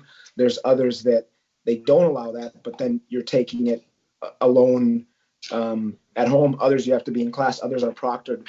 Others are not. How do we help? Or I guess, and also how do the faculty members help the students understand the different expectations, and how do we determine, how do we come to those expectations, and where in this course we feel that if you get assistance, you're not demonstrating your understanding of the course material, but then in this other course, we think that's acceptable and whatnot. I think there are good reasons, but how do we help the students understand that? And then another thing that was referred to is education. I don't know any student that joins the university and then sits down and goes through the conduct code. Some things are pretty obvious, right? I mean, as humans, we know some right or wrongs, but then some other things are, there's a little more granularity, and people genuinely don't know, right? So how do we communicate that? And again, taking it back to scholastic dishonesty, something like, I think the average student, or just about all of them, understand that getting your answers online probably is against the policy, even if they don't know where it's housed. But how about the reverse? Uploading your coursework online to these sites. I don't think everyone would agree on who owns that coursework. They say, well, I did it. Why can't I put it online? So I hope you can pull a question out of all of that. I'm not sure, Regent Kenyanya, but I'll just ask for any comments. Chairman Davenport, Regent Kenyanya. That's a question that we continue to dialogue and discuss. And I've been in some, we have a committee that reviews that has discussion where we're together with academic affairs, working on and trying to figure out what that means. One of the things that we've been putting a big emphasis on is how important, which is one of the pieces that's in here about faculty responsibility. And I think that's in there for a purpose, to remind that, because as you just mentioned, it's different from class to class. And that expectation needs to be clearly spelled out. And that's what we're hoping faculty is able to present that to the students as the whole and everything. We'll continue to review this because I've always been a firm believer that as technology changes and students unfortunately make some poor decisions, how do we keep them on making good decisions as part of our educational realm that we'll continue to do? And some of that's going to be us meeting with the students when those things occur, and hopefully work with the faculty to make those things understandable to them. The other is, as you mentioned before, about the student code of conduct. One of the things that we'll always keep looking at is making sure that this information gets out to students, whether that's part of their new orientation to the institution, which is where the common place where most of that information is shared out with students. Unfortunately, they're probably going to forget. And usually, part of their approach is why we put the we call resolutions in terms of dealing with your students on the spectrum that we showed earlier. We wanted to give our conduct people more room to have those dialogues versus assuming going straight to a conduct process in terms of punitive mindset from the door. And I'd like to turn it over to my colleague and see if she has anything you want to add. Chair Davenport, Regent Kenyanya. Regent Kenyanya, I want to just note for the record, I have not read Duluth City ordinances front to back either. So your point is well taken. Mayor Larson would be disappointed, but. Indeed. I think the other ripe avenue for collaboration is between academic affairs and student affairs. And that's already happening in the Student Academic Integrity Committee within shared governance. There's some exciting dialogue happening there. And because we need to have those conversations with our faculty who aren't represented in that group, we have a work group on the Duluth campus that's also looking at the very issues that you talked about. How can we be clear with our students about what our expectations are with regard to scholastic dishonesty? How can we educate them about those things? What are the special considerations we need to have for international students who might be coming at this a bit differently? So that work is happening, and I think is also bodes well for the future. To add to what she's talking about is that we did do a campaign this last fall in connection with academics where we sent out information about students and helping them educated about academic dishonesty. Thank you for that good response. Regent Kenyanya, anything further? No, thank you. Thank you both for the presentation, and thank you, Madam Chair. Madam Chair, could I just make a point of clarification for Regent Kenyanya?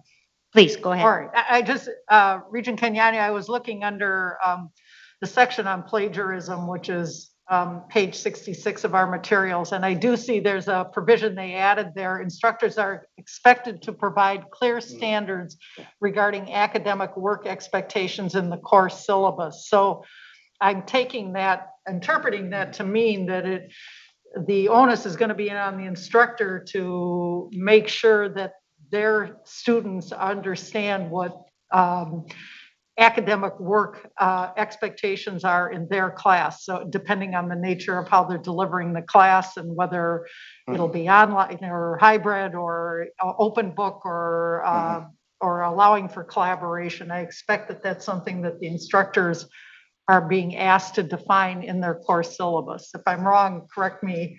Yes. But I at least found that language in the policy, proposed policy. Provost Croson.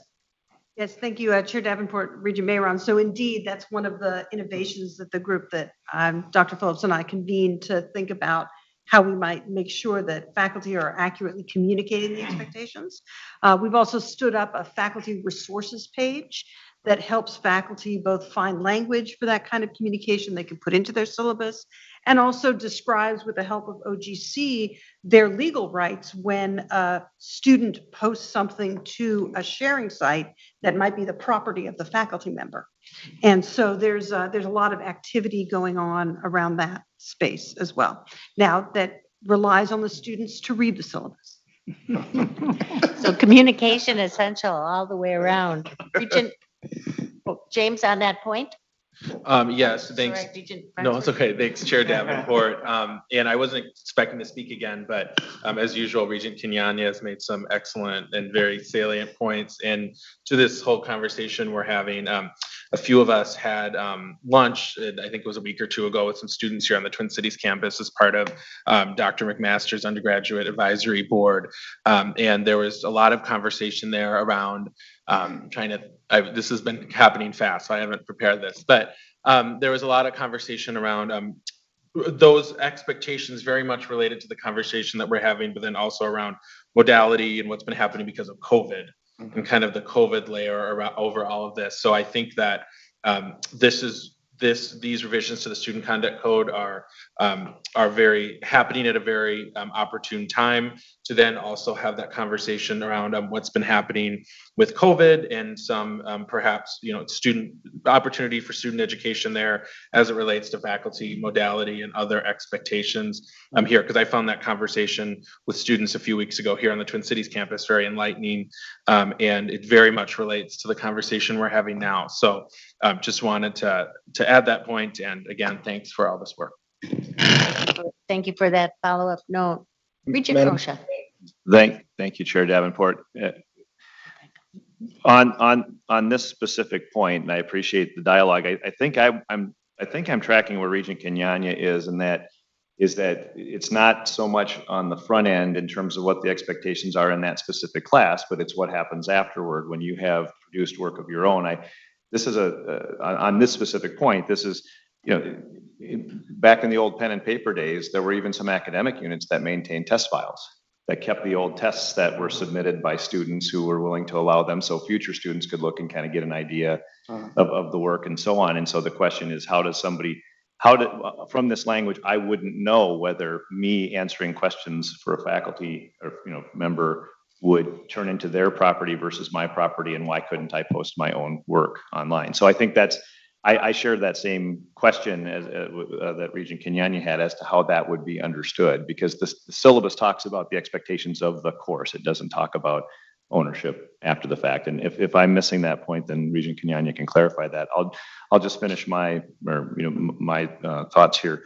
I also appreciate Regent Mayeron's question, because that did come up when it almost feels like a natural tension between the First Amendment content, in line of don't be disruptive unless, but then it becomes a very subjective assessment. I mean, federal magistrates have to answer these questions on a routine basis as to what actually constitutes, that which is within your right and that which is to follow the law. So to the extent that there's any additional clarification in that area, I know I would certainly appreciate it. Staying on the technical language stuff, looking at subdivision, well, before I say this, reading through this, I was very pleased. I mean, I thought there's some really nice improvements in clarification here, some language that reflects today's norms more than previous norms, and I think there's a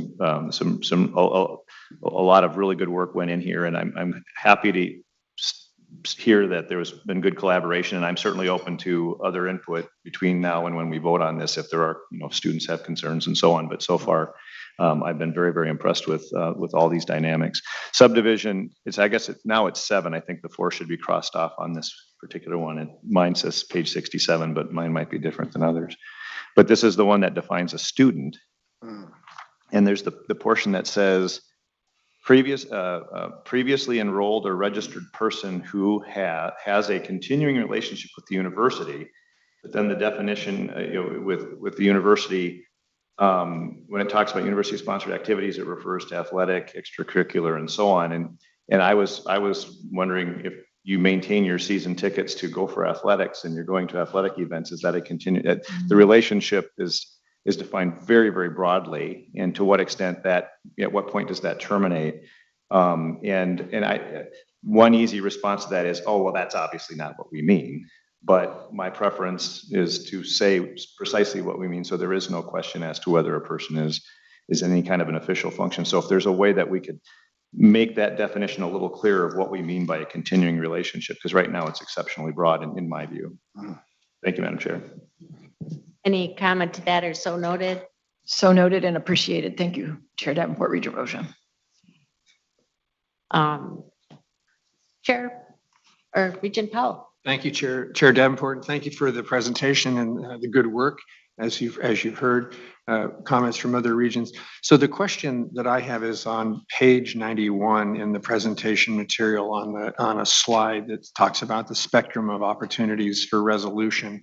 So I have to admit, I didn't really quite know what to make of this fully. So I guess the first question is this sort of represent the status quo? Is this the way we approach this now, or is this something that's new, which is okay, but is it a new way of thinking? And then the second question is, it sounded like, it read to me like to the left, as we look at, invitation to a conference, to a conversation, or coaching, different kind. I mean, that read to me, a little bit like the sort of training and communication and education on the code of conduct, so that everybody knows, but I may not be reading this the right way. And then to the right, where we talk about different resolutions, there's mediation, there's a conference, there's hearing. Maybe if you could give me a little more context on where those different kinds of things are employed. But overall, I guess I just need some context setting on this and how to think about it. Dr. Irwin, Dr. Phillips. Chair Davenport, Chair Powell, thank you very much for the question. It represents the way things are working in Duluth. So it is what exists. Maybe a couple of examples might be helpful to clarify different pieces of the spectrum. So on the far left, it might be that we have an issue arise and a complaint comes forward, and the person who's involved just does not want any formal action. It really doesn't want to participate in any sort of a process, but wants the person who caused the harm to be aware of what happened and to learn and grow from it. That might be the invitation to an educational conversation or coaching, notice and coaching. And then on the other opposite is the full blown. I'm a complainant. I'm filing a formal charge, and I have the opportunity to move through a discipline process that lays out due process quite clearly. So oftentimes in our processes, how the person who experienced the harm drives what the outcomes are. And we try to use a trauma-informed approach so that the person who experienced the harm isn't further traumatized by being forced into a formal process they don't want to participate in. Sometimes we just don't have enough information. Social media has made our work extremely complicated. So when you might hear about a very problematic social media post that doesn't rise to a conduct code issue, but would, we hope, provide an opportunity for a student to come in and have an educational conversation about what happened. And we have great success in Duluth, people accepting those invitations. I'm really glad for that and excited for that kind of work and those kind of opportunities. Those are planting educational seeds that we hope down the line will result in a real change of behavior or a way of thinking about things differently. Does that help somewhat? A quick follow-up. Please. It's very helpful, thank you. How much education, broad education do we do, just communicating, making sure that students really have an opportunity to fully understand the code of conduct and, and the various processes that go along with it? Because that's the sort of preventative part of this.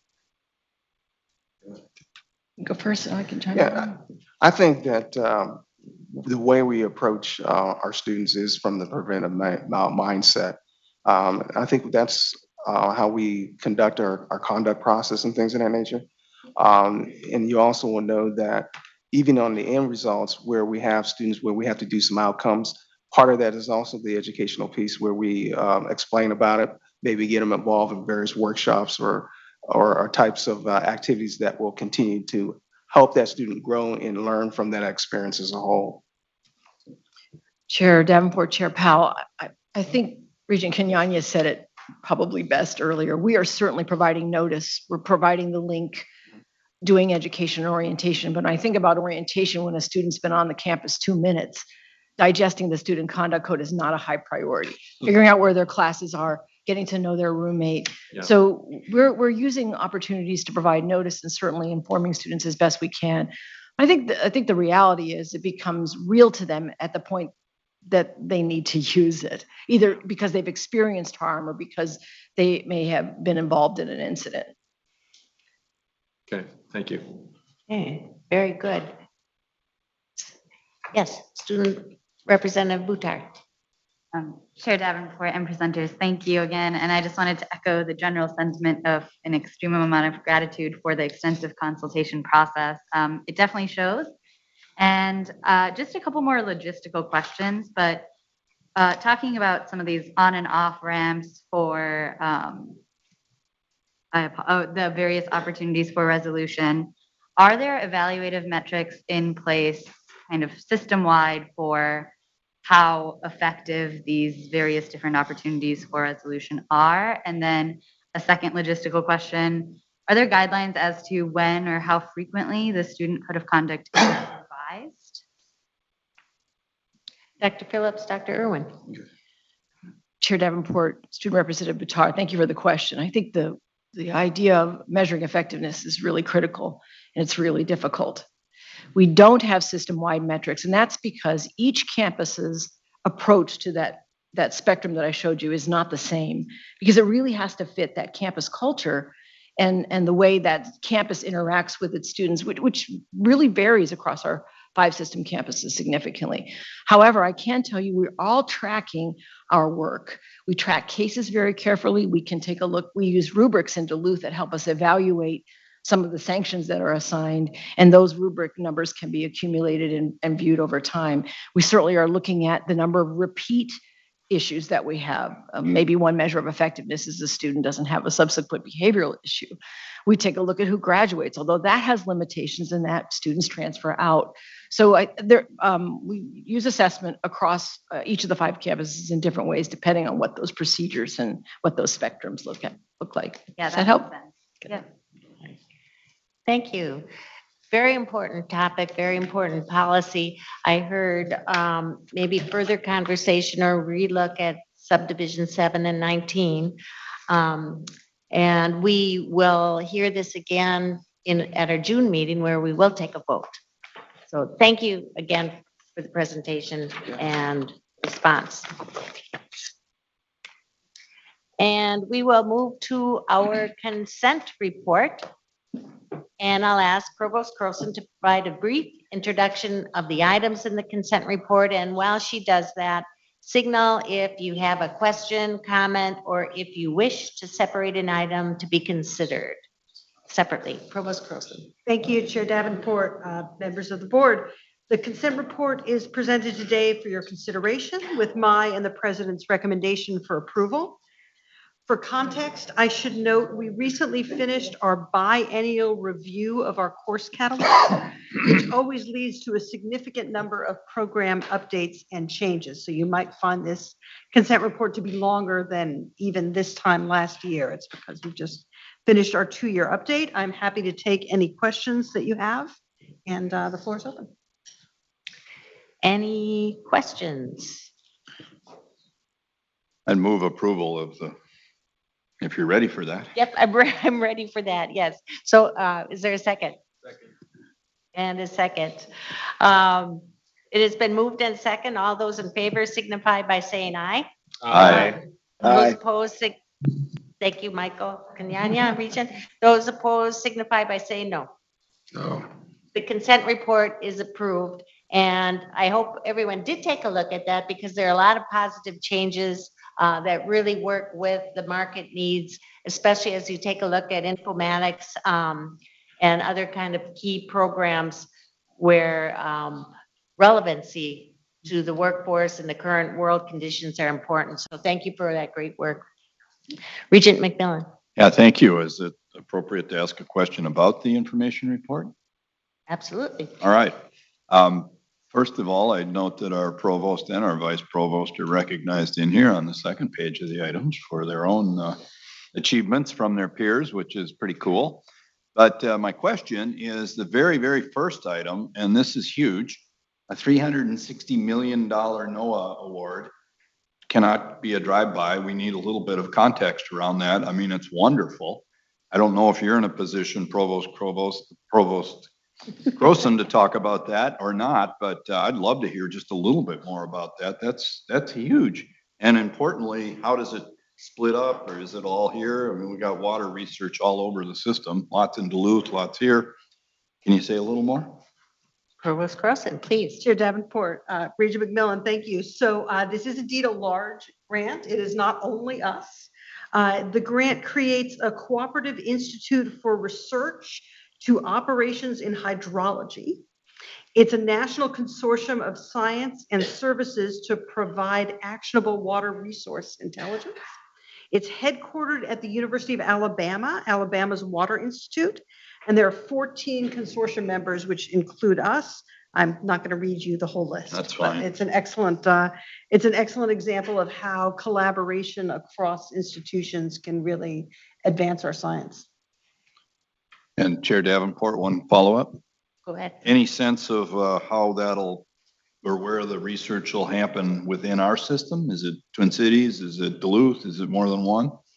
Great question. It is, I know that it is Twin Cities. I imagine there's collaboration with the other campuses, but I don't know that for sure. Well, congrats. Thank you.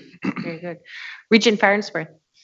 Thank you, Chair Davenport. And I know the same thing jumped out on the page to me that it did to Regent McMillan. That's incredible.